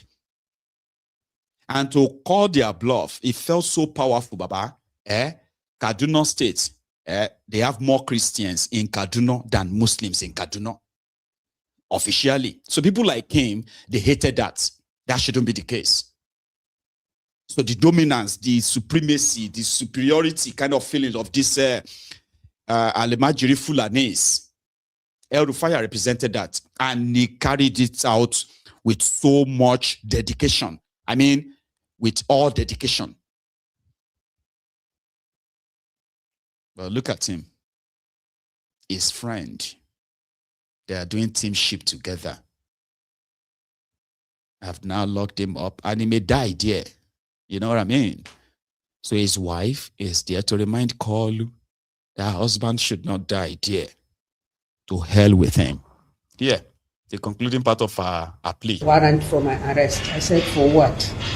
He said he doesn't know. So I said, okay, I'm here. I'm already in ICPC. I will be your lawyer for now. When they brought him in, I requested to see the warrant. They had a warrant that says that he has violated ICPC Act. No section of the ICPC Act was quoted or anything. I said, okay. I wanted to copy it. They snatched it. They said, no, I can't take it. I said, look, I'm his lawyer. They said, no. So I said, okay, I need to go with him if he's going to be interviewed. They said I should please be patient, that they will take him in first and then they will come back for me. I sat there until 6. They said that they don't need me, that I don't need to go in. Before he left, I told him that he should insist on not making any statement without his lawyer present, which is his constitutional right. His wife came, his lawyer came, his own personal lawyer came. They denied him access. They said he can't see him. His wife and son were there, they refused to let them go in. They told the wife to go in, but they refused to let her see him. They took her so that it looks as if they have allowed her access, but they did not. They subsequently said that he will not have access to anybody for 24 hours. And that is, his brother called me to inform me about that. I don't know what law says that. They said they should go and bring blanket, his medications, and food for him.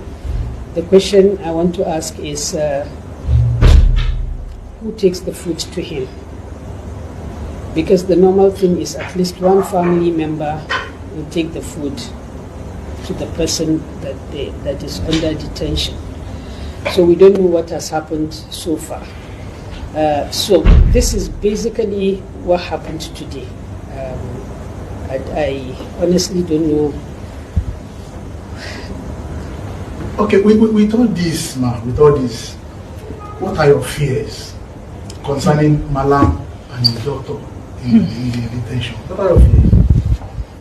Well, I don't want to speculate, but I am a human being. I have seen reports, I have seen social media postings about Malam being poisoned, Malam being killed, Malam this and that. Now, when you deny somebody access to medical treatment, or his doctors or his family members, you isolate him. Aside the medical implication, there's also the psychological implication. Basically, we, the family, are also traumatized. We live in constant fear that we will wake up and we will hear some bad news. We will wake up and we will be apprehended. We have been told that we're being monitored. Our phones, in fact, you could hear it when you are on the phone, when it clicks, when they record. They have all our phone numbers.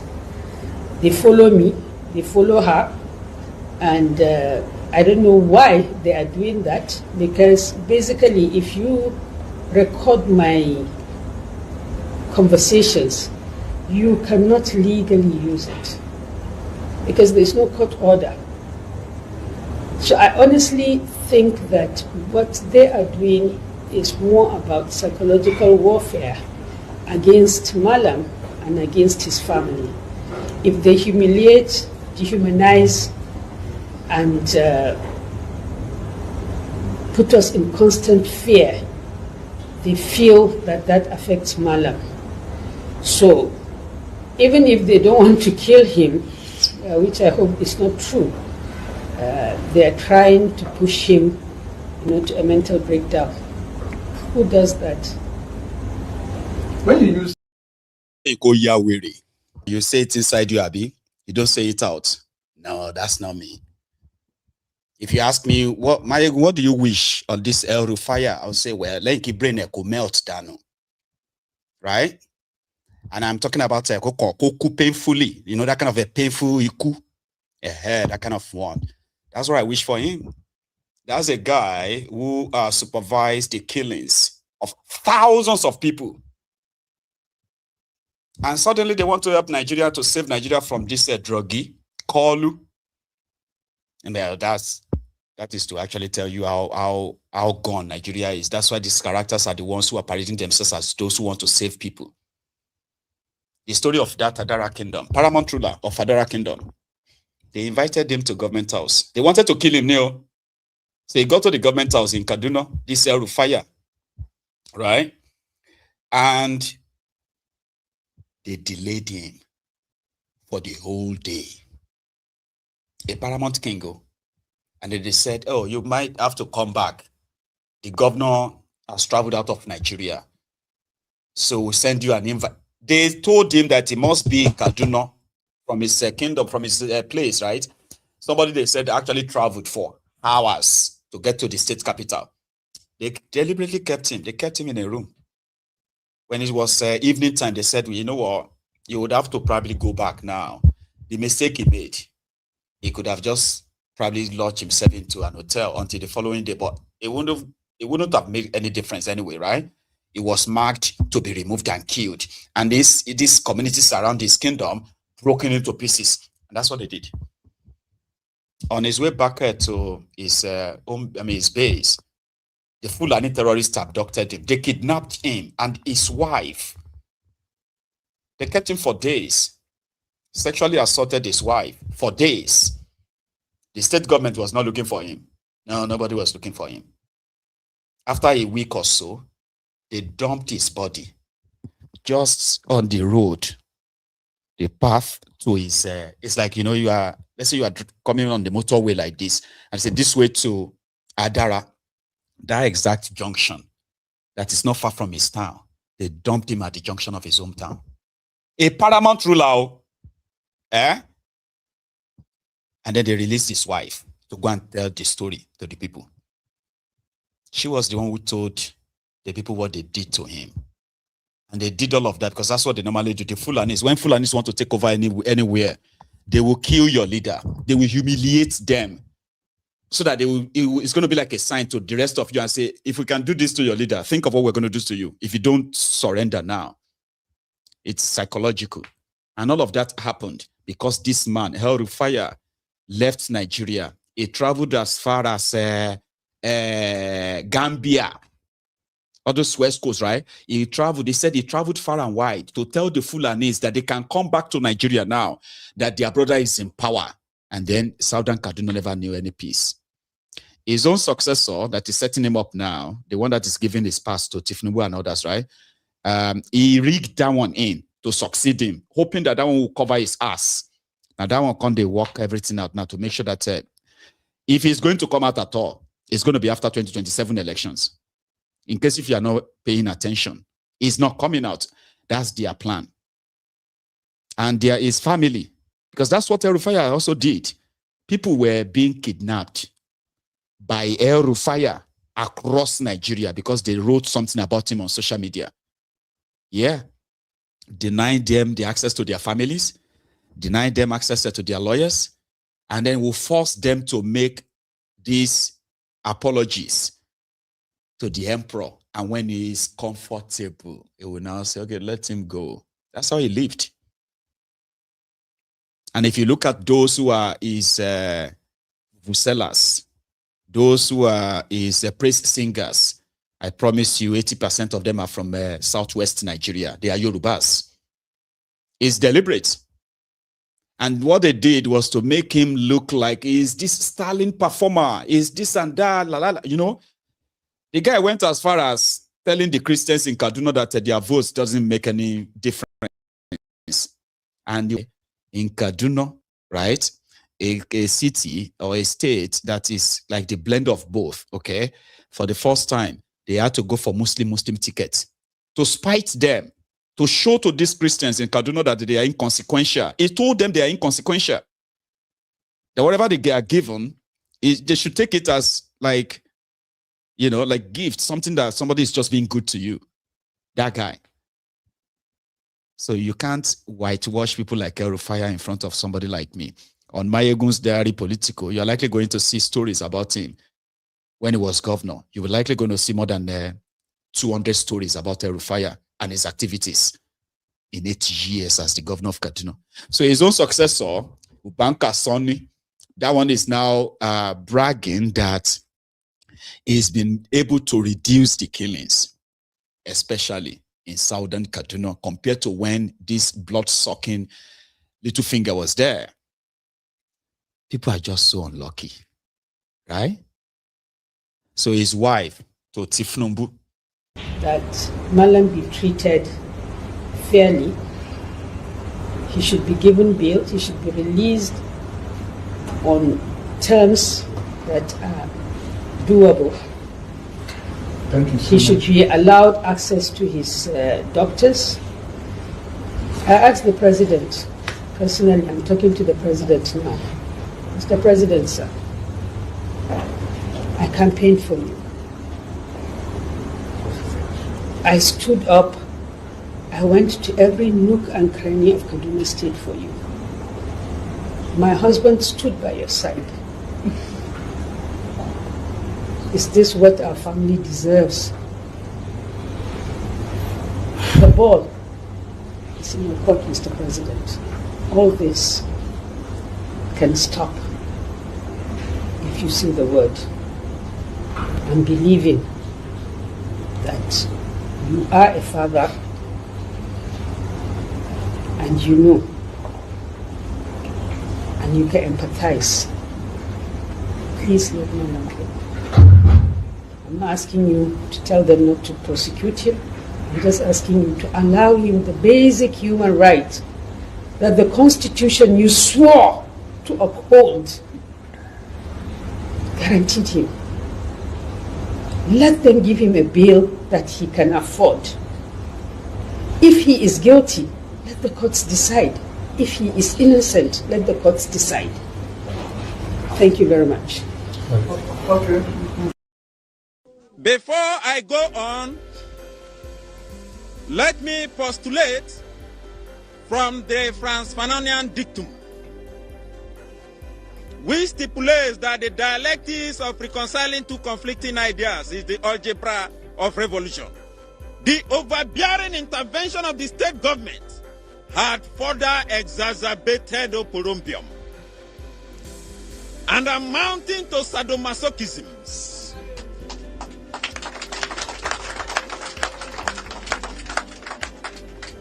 Acrimony and chaos in our community. It was a contumelious stratagem by political jobbers to siphon monies. We suffer what we call political axivia nunan torum. Conclusively, we are a microcosm of the issues in the Niger Delta in the macrocosm.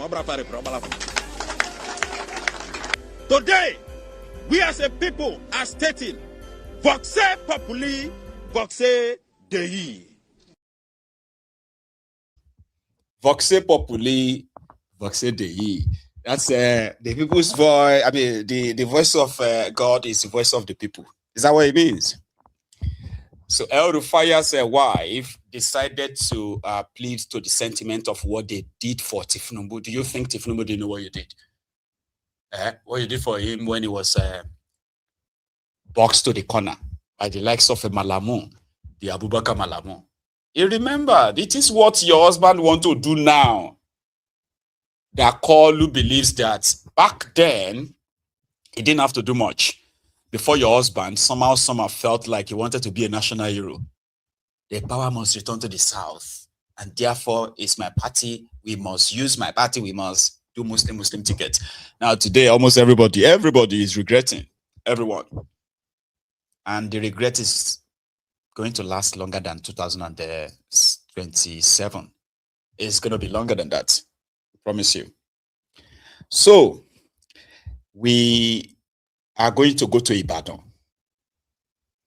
Did you travel to, how many of you here traveled to Ibadan today? Like, or traveled outside Ibadan today? Or you passing through Ibadan, like you are going to El-Rufai, all those places, yeah? So what happened in Ibadan? Yesterday, it all started from yesterday, right? Different stories. I've actually heard about 3 different versions of the story. But they all come back to one thing. A guy was killed due to a misunderstanding, right? So what happened? The first version of the stories, right, says a tricycle operator went to an Hausa and Aboki's joint to go and eat noodles, Indomie. And another Hausa person, this tricycle driver, right, is a Yoruba man who went to go and have his dinner at the Michai, the Indomie they always sell at that roadside, yeah? So he went there. And they said while he was having his dinner, there is another person also, another customer who was also eating, but this time that one happened to be an Hausa, complained that this other Yoruba guy stepped on him, okay? And the other one was like, no, I didn't. before anything at all, right? This Hausa guy pulled out from his bag. They said all these guys who are picking up metals or bambola. So he just picked out a knife from his bag and stabbed this Yoruba guy for not apologizing after stepping on him. That's the first version. I don't know which one you heard, but I bet it's one of the two. So that then led to fracas because the person they stabbed actually died, bled to death. The other version of the story said, oh, it is this tricycle man, a Yoruba man, went to the POS stand to take some cash after he said he had transferred the money to this POS person, but that one said he or she didn't see the money. But they've already given him the money, and they raised the alarm. So this Hausa guy, just from this babambola, so from his bag, he pulled out a knife and then stabbed him, and he died.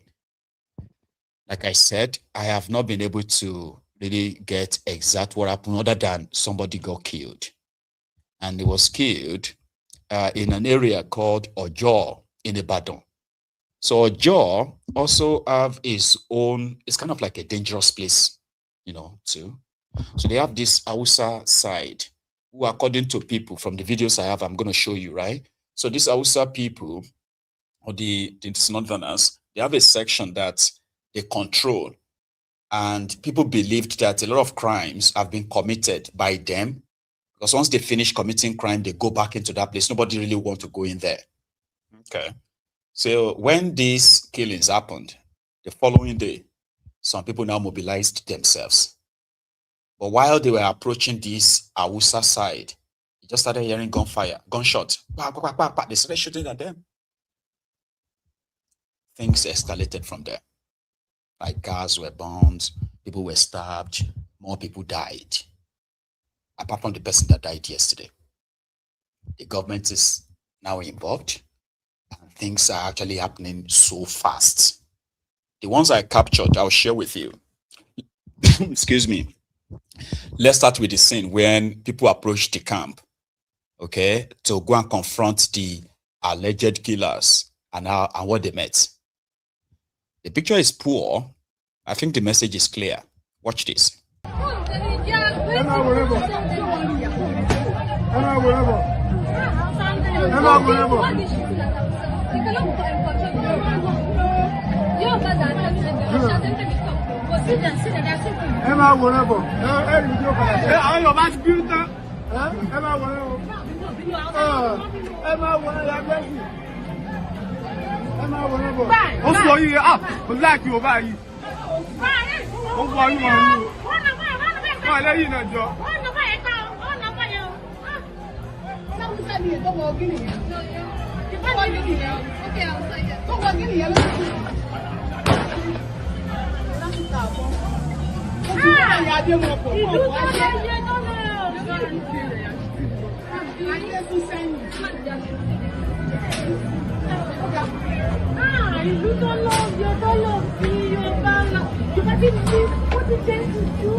They were others who were stabbed, right?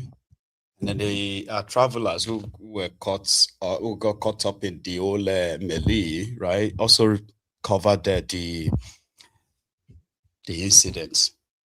I have another one for you. Watch this.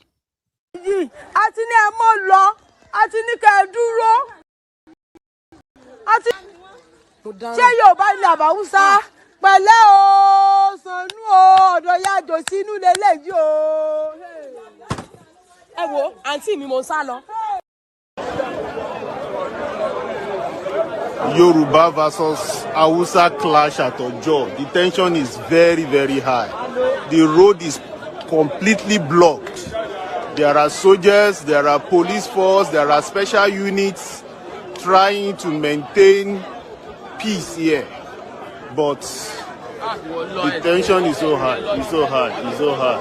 Look at it. This is the farthest I can go, evidently, but the security agents are doing all they could. Some guys are in that bush. I guess they are running away. Maybe they are the cause of this whole violence. The special anti-cultism units, the army, in fact, there is an armored tank somewhere. So I heard that somebody has been killed. So those are the Hausa guys. Tear gas canister has been fired to chase them away. I was told that they are the one that caused the violence. There are smokes. They've set a shop on fire. That's it. We've set a shop on fire. You can see shop where they are recycling plastic waste. They've set it on fire.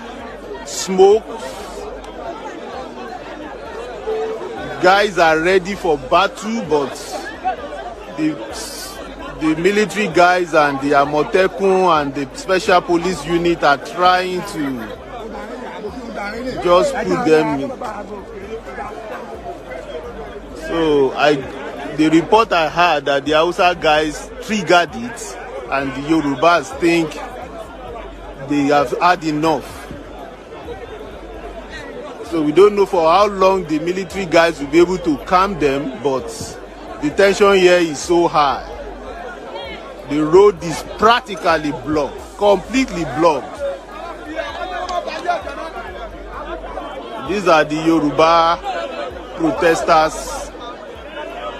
They want the military men to allow them to take their own pounds of flesh. So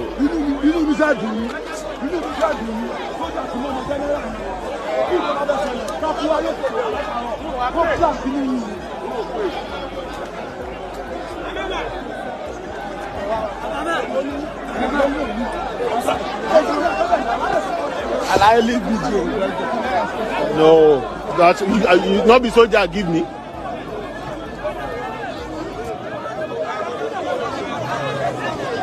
If the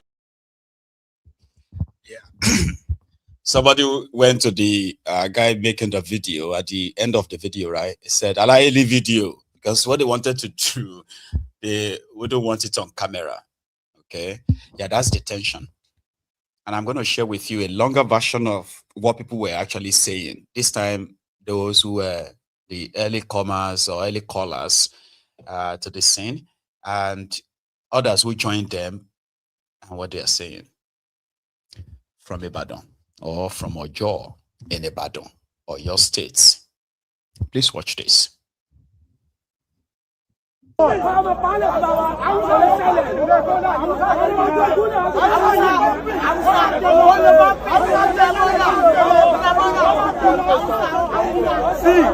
what is happening? Ito ṣẹlẹ̀ ní ọjọ́ látàlẹ́ àná láti 11 onímàrúwá ọlọ́gbọ́n lọ́dọ̀ POS wọ́n ètò ìgbà tó lọ́gbọ́n lọ́dọ̀ POS wọ́n wá lówó yẹn tètè lọ́dẹ̀ tí kówó yẹn ó ti gbà wọ́n ti kówó yẹn fún ó wá ní pé òun ti kó òun ti lówó yẹn ókè ẹ gbà kọ́kọ́rọ́ márúwá òun nìyí márúwá òun nìyí ẹ̀ẹ́bẹ̀ ókè fóònù òun nìyí òun ò lè sá lọ for nothing like less than 5 minutes wọ́n rush síbẹ̀ wọ́n dẹ̀ ṣe kí ni wọ́n dẹ̀ gún ọmọ yẹn wọ́n stab ẹ̀ ti death tọmọ yẹn ti kú látàlẹ́ àná yẹn ní wàhálà yẹn ti kọ́kọ́ ń rúbọ̀ àárọ̀ yìí àtúwọ́n adébíbá gbé láti ẹ̀sẹ̀tìlẹ̀ àmì kébìlì on getting here àwọn bọ́ọ̀lù ìṣẹ́gbẹ́ kan jáde láti bẹ̀rẹ̀ wọ́n bẹ̀rẹ̀ sí shoot wa ni ọmọ kékeré tó lọ ra indomie ìbọn bá ọmọ yẹn ti kú báyìí so gbogbo òkè yìí báyìí ìbọn náà kó dání síbẹ̀ ojú ọ̀tá àbọn nìyí o ojú àpá àbọn nìyí o tọ́yìn fẹ́ mi o tí mi ò bá jẹ kankan kánú ṣẹ́gun òní ti kú láàárọ̀ yìí ní tó wọ́n tẹ̀ mọ́ tó fẹ́ fi ṣàmì nìyí o ní tó fẹ́ fi ṣàmì nìyí ẹ imagine police officer ó wá fọwọ́ tọ́lá ìsìn wọn bí pé ká máa yìnbọn sí wa. No.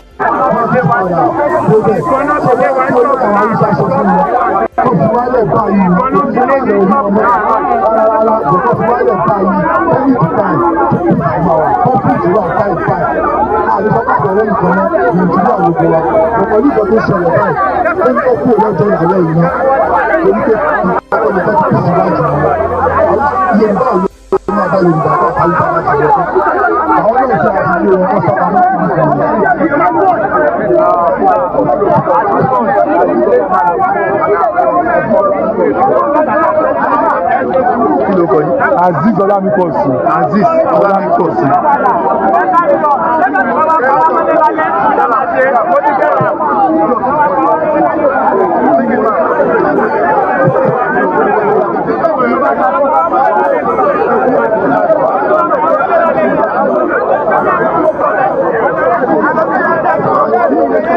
ẹni tí ó bá sọ̀rọ̀ tán ní ìsìn orúkọ yẹn ni Azeez Ọlámípọ̀sí. Nǹkan tó sì bá igbákejì gómìnà sọ ni pé kí lọ́wọ́lọ́wọ́ báyìí àwọn Yorùbá tán wà ní ọjọ́ wọn bínú kán pa láṣẹ kí gbogbo àwọn bólà tó wà ní òkè yẹn kán kó ń bẹ̀ tí kó tó di alẹ́ títí wọ́n fi máa wá ìpẹ̀tù sí ọ̀rọ̀ tó wà ńlẹ̀ lọ́wọ́lọ́wọ́. Location. They are the outskirts. We don't want them in the city again. This is city. Ní Yorùbá, ẹ bá a sọ nǹkan tẹ́ sọ yẹn Yorùbá. Ẹ kó àwọn Haúsá yẹn lọ sí ẹ̀yìn Ìbàdàn inú gbó. City lele, this is commercial center. This is Ojo commercial hub. We don't want them again. We don't want them in our community.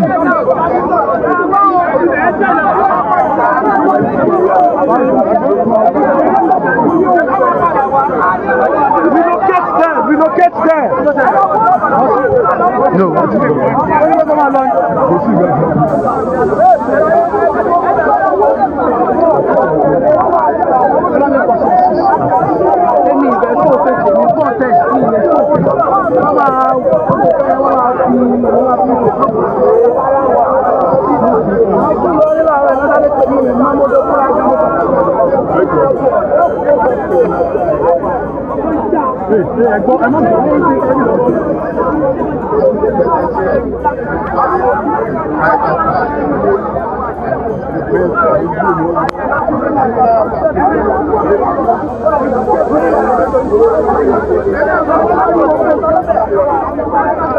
Láti gbọ́ láti ẹnu igbákejì gómìnà ìpínlẹ̀ Ọ̀yọ́ tí olóyè ọ̀dọ́ ní agbègbè Ọjọ́ náà dẹ̀ ti bá wa sọ̀rọ̀ wípé nǹkan táwọn ń tẹnumọ́ ni wípé bí àwọn Haúsá yẹn ṣe máa ń ṣe ní Ọjọ́ ní ibi táwa yìí wípé ó ti pọ̀ jù wípé kí wọ́n láti jẹ́ kí àlàáfíà kó ṣẹlẹ̀ ní agbègbè Ọjọ́ kí wọ́n kó àwọn Haúsá yẹn kúrò ní orí òkè tí à ń wò lọ́kàn. Bẹ́ẹ̀ni wọ́n ní ìbọn, wọ́n ní amúlẹ́sọ̀, wọ́n ní gbogbo ẹ̀, wọ́n wà bẹ́ẹ̀, wọ́n ní gbogbo ẹ̀, wọ́n ti pa wọn jù wá gan. Wọ́n sáré fáyà Yorùbá mẹ́ta níbọn. Wọ́n fáyà Yorùbá mẹ́ta níbọn láàárọ̀ yìí. Ibo náà ti yìnbọn yẹn. Orí àpáta yẹn náà ni gbogbo ẹ̀ náà ń wò yìí, orí àpáta yẹn gbogbo tẹ̀ ń wò yẹn. Wọ́n ní wẹ́pọ̀ gbogbo bí tẹ̀ ń wò yẹn pátápátá. Kí lẹ wá fẹ́? Àníìdù ọmọ rárá. Àníìdù ọmọ wọ́n kúrò bẹ́ẹ̀ fún wa. I need them, but anything, we don't need them again. We them fucking shit, we don't need them again.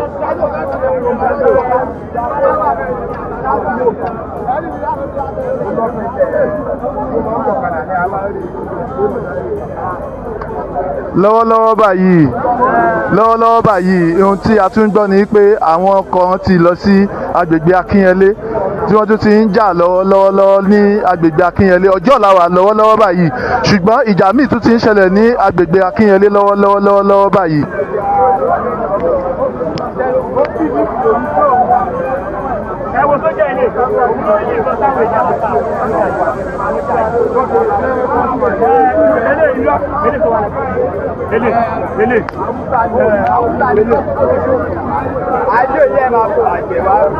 Ọ̀gá àwọn sójà náà lẹ́yìn tí wọ́n ń bá àwọn èèyàn ṣeré wípé kò sí wàhálà kò sí ìdààmú ní agbègbè ọjọ́ ó lẹ́yìn tí ó ń bá àwọn èèyàn sọ̀rọ̀ tọ́lẹ̀ ń bá wọn ṣeré pé kí gbogbo ẹ̀ wà ní ìrọwọ́rọsẹ̀.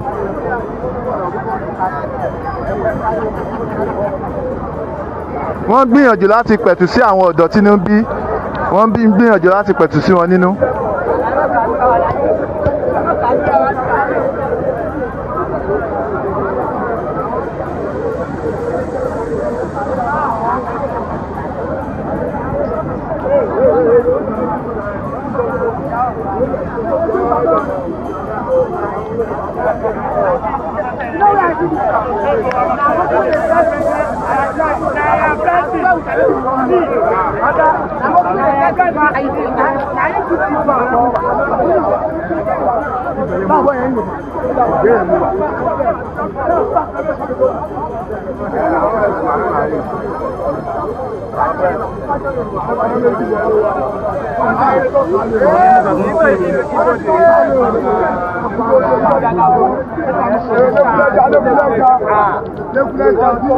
Lọ́wọ́lọ́wọ́ báyìí ojú ọ̀nà òpópónà Èkó sí ìlú Ọ̀yọ́ tí wọ́n ti dí tẹ́lẹ̀ ó ní àwọn agbófinró ti ṣí kí mọ́tò ọkọ̀ máa lọ ní ìrọwọ́rọsẹ̀ lọ́wọ́lọ́wọ́ báyìí.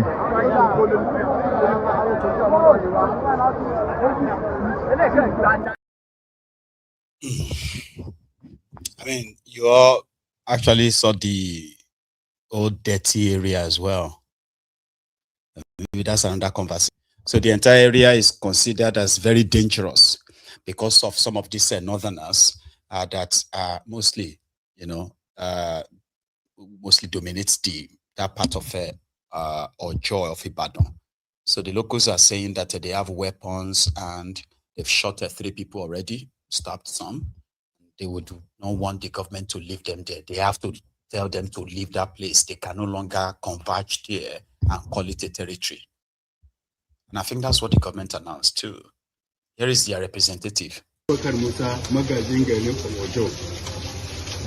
purpose of coming here, the escalation happened at Ojo this morning. And the Excellency, the Deputy Governor, called us together with the chairman of the Akinyele local government. We are all here present with some security agents. And I spoke to us that what is happening, their government are not happy with what is there. And we give us directives, we give the chairman directive that all those places, all those Bala people should be removed within 7 days. And anybody who have that land, he say it's belongs to him, let him show the particulars that that land is belong to him. So that's what the Excellency gives directive to the chairman. And we want that place to be clear within 7 days. If anything happens, let him report to the government. We in the northern people, if anything happens to us, we live in God. But the problem of this area, if something happens to their person here, they will escalate it. They will not come and find what is happening. They will just mobilizing people where they Sango, where they Monia, where they will call the area boys come in there, which is not good. So that's what happened. Maybe the people who are there, I don't know the indigenous of that Ojo. Some are coming from other area, not indigenous Ojo. What are you referring to, sir? I mean the other boat. So that's what happened. The other what? Sir? The other what? I said that what happened at Ojo at present now. Thank you. Then the problem between Yoruba and Hausa. Abun da ya faru jiya yau da safe. No, English. I don't understand Yoruba. Is there any problem between Yoruba and Hausa? No, there's nothing. We have even a union. We have a lawyer. We signed a memorandum that anything happen between Hausa we report it, they report it to Hausa. If anything happens to Yoruba, we report it to Yoruba. And we have signed, the letter is there. We pass it to CP, we pass it to the government here. Oh, the document are there. So we in the Hausa there and the Yoruba are the same family. We don't fight, we don't do anything. So you are confirming to us that peace has been restored. Peace has to be there. Those people are coming, they are not ending of that area. They are from another area. Thank you. So, I mean, you heard him. People should learn to live together in peace. Now, I understand that detention is kind of like high now. Nigeria is more divided than ever. And even as many others who are still trying to appeal to their inner sort of like rage, a lot of people probably won't be able to hold it any longer. The country is so divided. And right now, it's tilting towards where everybody would have to actually hold their own region. Go back to where you come from, sort of, right? Or break up this contraption and save lives. That one is what I have been appealing anyway. Well, here, somebody said that, but it's their country. That's true. They have the right to live everywhere. And if anybody commits any crime, they should be dealt with. Collective punishments or collective hatred is what the likes of the APC, Egbekegbe, preaches. In this chaos, in this division, that's how they sort of like thrives. That's how they keep power. In a way, Hausas, Yorubas, Igbos, this, that, you know, go after yourselves. While you are busy doing all of that, they are busy fixing themselves into your system. Not for you, for themselves. In Lagos, yesterday, the task, what do you call them? I think they call them the task force, working for the State Ministry of Environment, right? So they arrested, according to them, they arrested over 300 street beggars who are not supposed to be in Lagos. So they will be deporting them back to their states inside the same Nigeria. It is their country, you remember? That is where we are.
Where are we?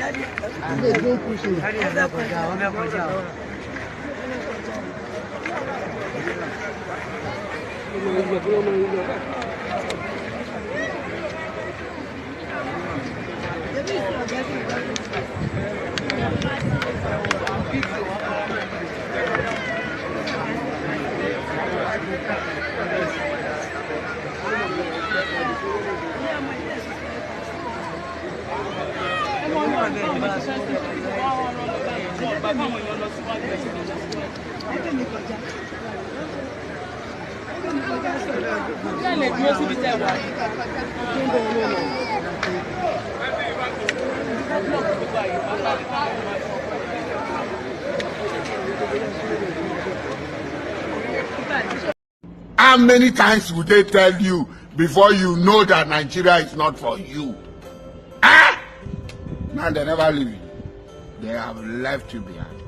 Photo, not be juju be that. Sorry, oh. May God not allow them, make them kill you. 70 years old man. Oh. Now you mumu na too much. You be mumu. You think say they wise. How many times will they tell you that Nigeria is not for you? I mean, imagine being deported in your own country. Like, this is my country. Oh. I'm going to get deported back to where? Belfast. And then they have to put all of us together and say, why are you deporting them? Because they are beggars. They come to Scotland to beg. They are not Scottish. They are Irish or Northern Irish. So we need to send them back to Northern Ireland. Send them to Belfast. Then you go know say the union of United in the UK, that's United Kingdom. That's the moment you are going to see that the United, they go remove them, knock them out when it gets to that state. But that's what Nigeria has become. A lot have been rendered so poor and therefore resorted to street begging and all of that. And so many of them have actually made survivor through that. So government has nothing to help them with. If you're vulnerable, you're just vulnerable, except during election time. That's when you are likely going to be useful, where they can easily take your fingerprint and all of that so that you can thumbprint for them, validate a charade called election, and then you can be back on the streets. So Lagos has been deporting beggars since I was like this. Yeah, since they've been deporting beggars to northern part of Nigeria. Even beggars who are Yorubas they've deported Yoruba beggars to Osun, to Ibadan before. Yeah. It's kind of like a regular thing. The irony. One Nigeria or many Nigeria. So we call it a Nigeria. That is why people like us who have stopped lying to ourselves say, we are one. We need to come together. I say, Alaye, calm down. We have a name for you too. We call people like that unity beggars. You know, those people are some call them like Prince Jejema now, right? I remember Prince Jejema was on this program. We were having a chat and they said that it is only, what do you call that thing again? Is it a bacteria, right? That feeds off its host. A bacteria can't survive alone. So it needs a host to keep it alive. So unity beggars are those who ignore the basic, the real thing, right, about this contraption, and they are preaching unity. We all need to come together. We are the same people. We need to come together and confront these people. But in reality, we can't. Or we won't. Do you understand? The only time Nigerians or these many Nigerians come together is when they will need to gang up against a region. Yeah, they do come together when it comes to that. And it's always to keep the country this partially divided, largely divided, the people themselves so divided and poor, angry, violent, and all of that. They are very comfortable with that. That's why we say that how many times will they tell you that Nigeria is not for you?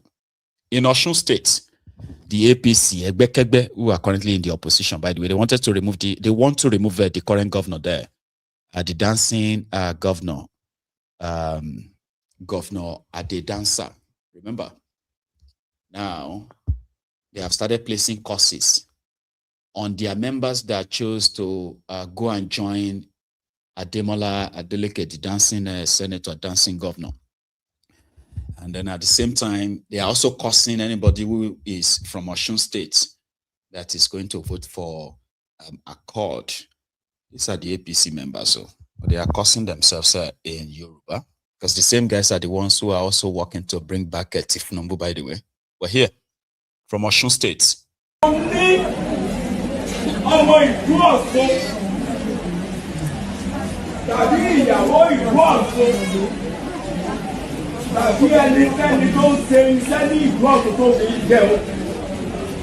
Bàbá sọ wípé Adémọ́lá náà wá dìbò fún ẹ máa rèrè.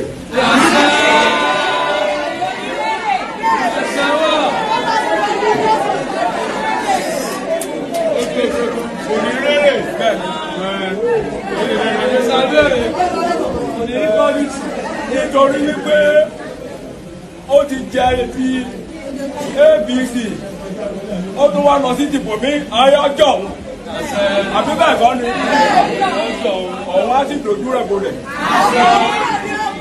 Èkejì sẹ́rí àwọn oníjọ́ mẹ́ta yìí wípé ẹnìkan pé ó lọ sí àkọọ́dù àbí bẹ́ẹ̀ kọ́ ni. Sẹ́rí kí tó bá ti fẹ́ da iná rú kí ni wọ́n máa ń ṣe. So ẹjọ́ pé ó kú òye ẹ bó jẹ kó kọkàn wá jẹ bó jẹ jẹ ká rojú lọ ó tó ní kó bá ẹgbẹ́ wa òun Ọlọ́run yọ kúrò àbí bẹ́ẹ̀ kọ́ tó bá tún kú. Sorry if you don't understand Yoruba. So it's practically causing anyone, whether you are Osun indigenous, like you are from Osun State, or you are living in Osun State or working in Osun State, if you dare vote for Adeleke, that's the dancing governor, the Ade Jackson, right? You won't make it. That's the cause. These are people who are like APC, Egbekegbes, bottom, I mean, what do you call those ones? They call them the bottom barrel. Okay? The lowest of the lowest in their food chain. They are those ones that even if they are dying, they will still queue up to validate the madness of APC. They will.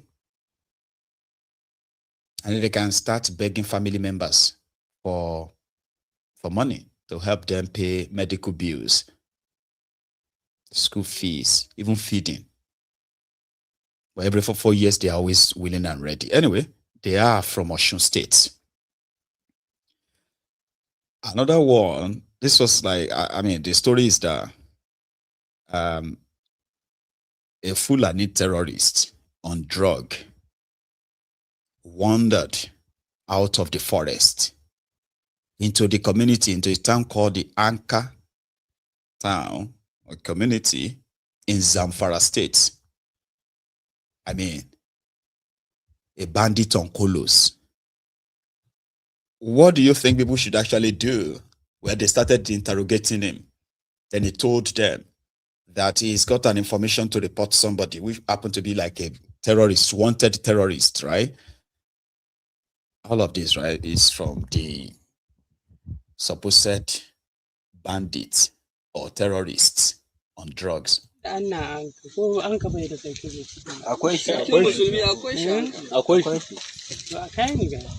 So, ni za ka yi wuri ba. Ya? Ni za ka yi ne. Dubu mi kuka na yin bayana. Eh? A'a, mu ai da ba muna wuri ne, can muke wuri ne. Stop, don't do that, wait. A'a, uga, ana don't do that. Ni za ka yi wuri ne an kai ka. Ya? Ni za ka yi waje ne. Ni za ni waje ne? Eh. Eh? Zauna kasa, zauna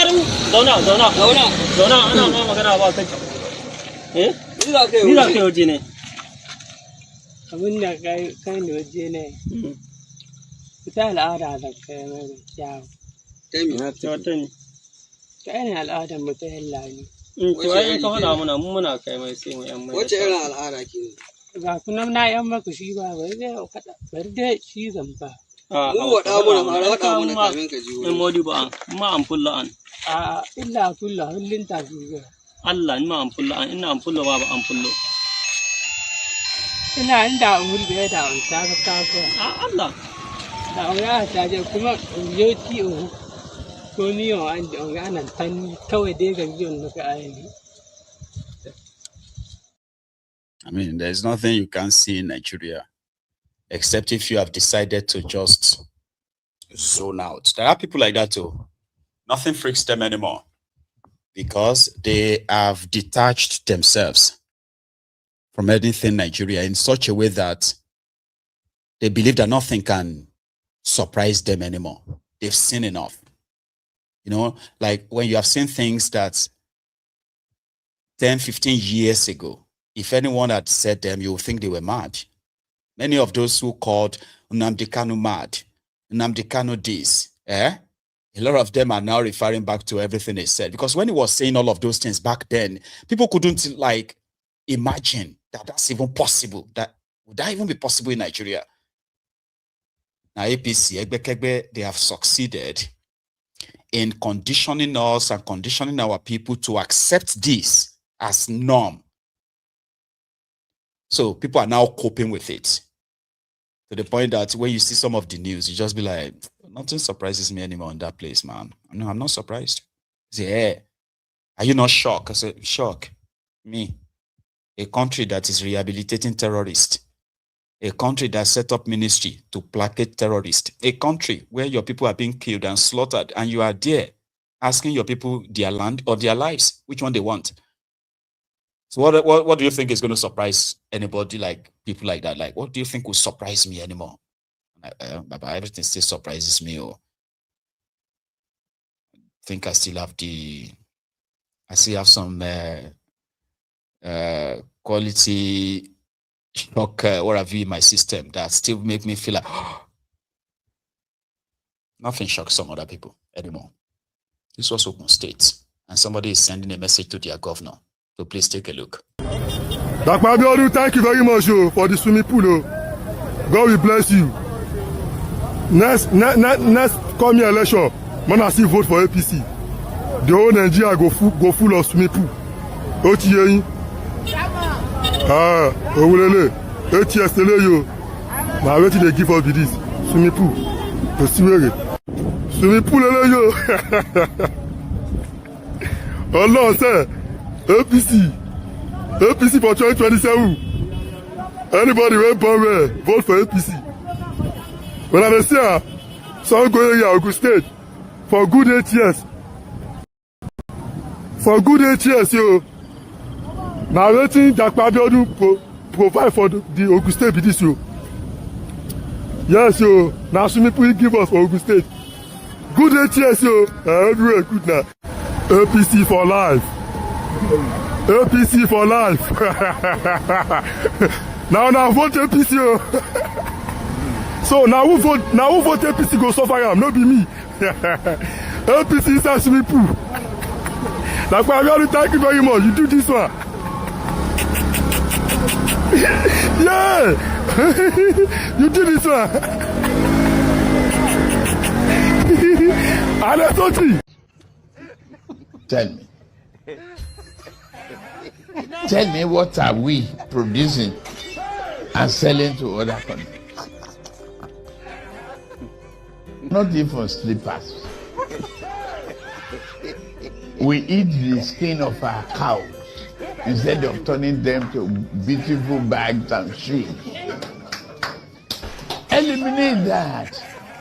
It's a sign of poverty.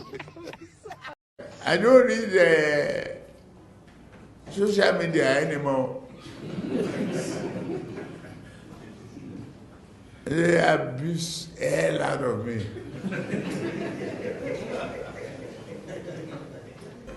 If I read it, I get high blood pressure. I get angry. I don't read it. So, if I want to hear anything, my children or any of my workers will tell me, this one say this one. If I'm tired, I say, please, forget it. Forget it. And on that note, we are going to call it a night. So thank you so much again for another interesting evening. I know we didn't take calls, but because I've got this loaded stuff to share and the time is already exhausted. So thank you. Please, if you haven't really shared the broadcast, you should. do that. Like it as well if you haven't. And join me another time when you have the chance. So enjoy the rest of your evening. Good night.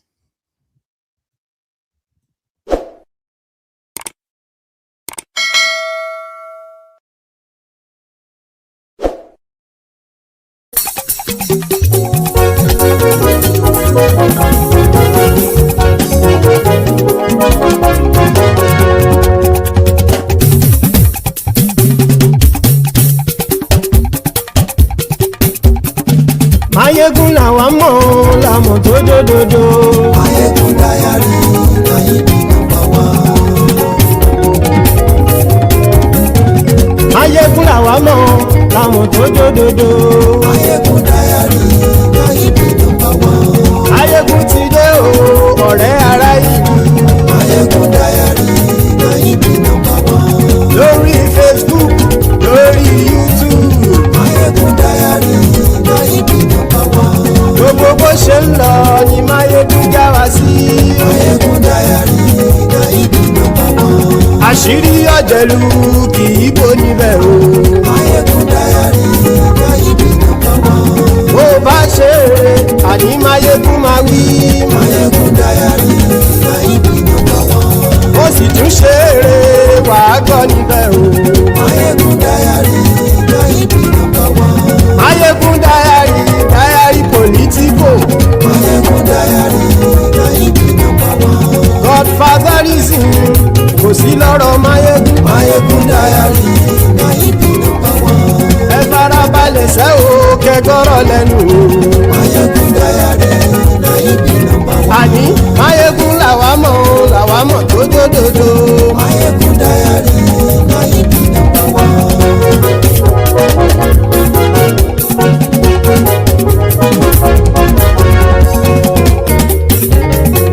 Àní ẹ̀sùn rákì. Maiyegun ti dé. Maiyegun ti dé. Ọ̀jẹ̀lú ẹ̀sùn rákì. Maiyegun ti dé. Àní ẹ̀sùn rákì. Maiyegun ti dé. Lórí Facebook. Maiyegun ti dé. Àní ẹ̀sùn rákì. Maiyegun ti dé. Lórí YouTube. Maiyegun ti dé. Àní ẹ̀sùn rákì. Maiyegun ti dé. Bọ́ba bá gbé wúrẹ́. Maiyegun máa wí. Àní ẹ̀sùn rákì. Maiyegun ti dé. Ijó ìgbádìyẹ. Maiyegun máa wí. Àní ẹ̀sùn rákì. Maiyegun ti dé. Bí pẹ̀sìdó bá rúfin o. Maiyegun máa wí. Àní ẹ̀sùn rákì. Maiyegun ti dé. Bí gómìnà kówó jẹ. Maiyegun máa wí. Àní ẹ̀sùn rákì. Maiyegun ti dé. Ọlọ́pàá tí ń darí bá. Maiyegun máa wí. Àní ẹ̀sùn rákì. Maiyegun ti dé. Aṣòfin tí ń rúfin o. Maiyegun máa wí. Àní ẹ̀sùn rákì. Maiyegun ti dé. Òpùrọ́ olóṣèlú. Maiyegun máa wí. Àní ẹ̀sùn rákì. Maiyegun ti dé. Ọ̀jẹ̀lú ẹ̀sùn rákì. Maiyegun ti dé. Àní ẹ̀sùn rákì. Maiyegun ti dé.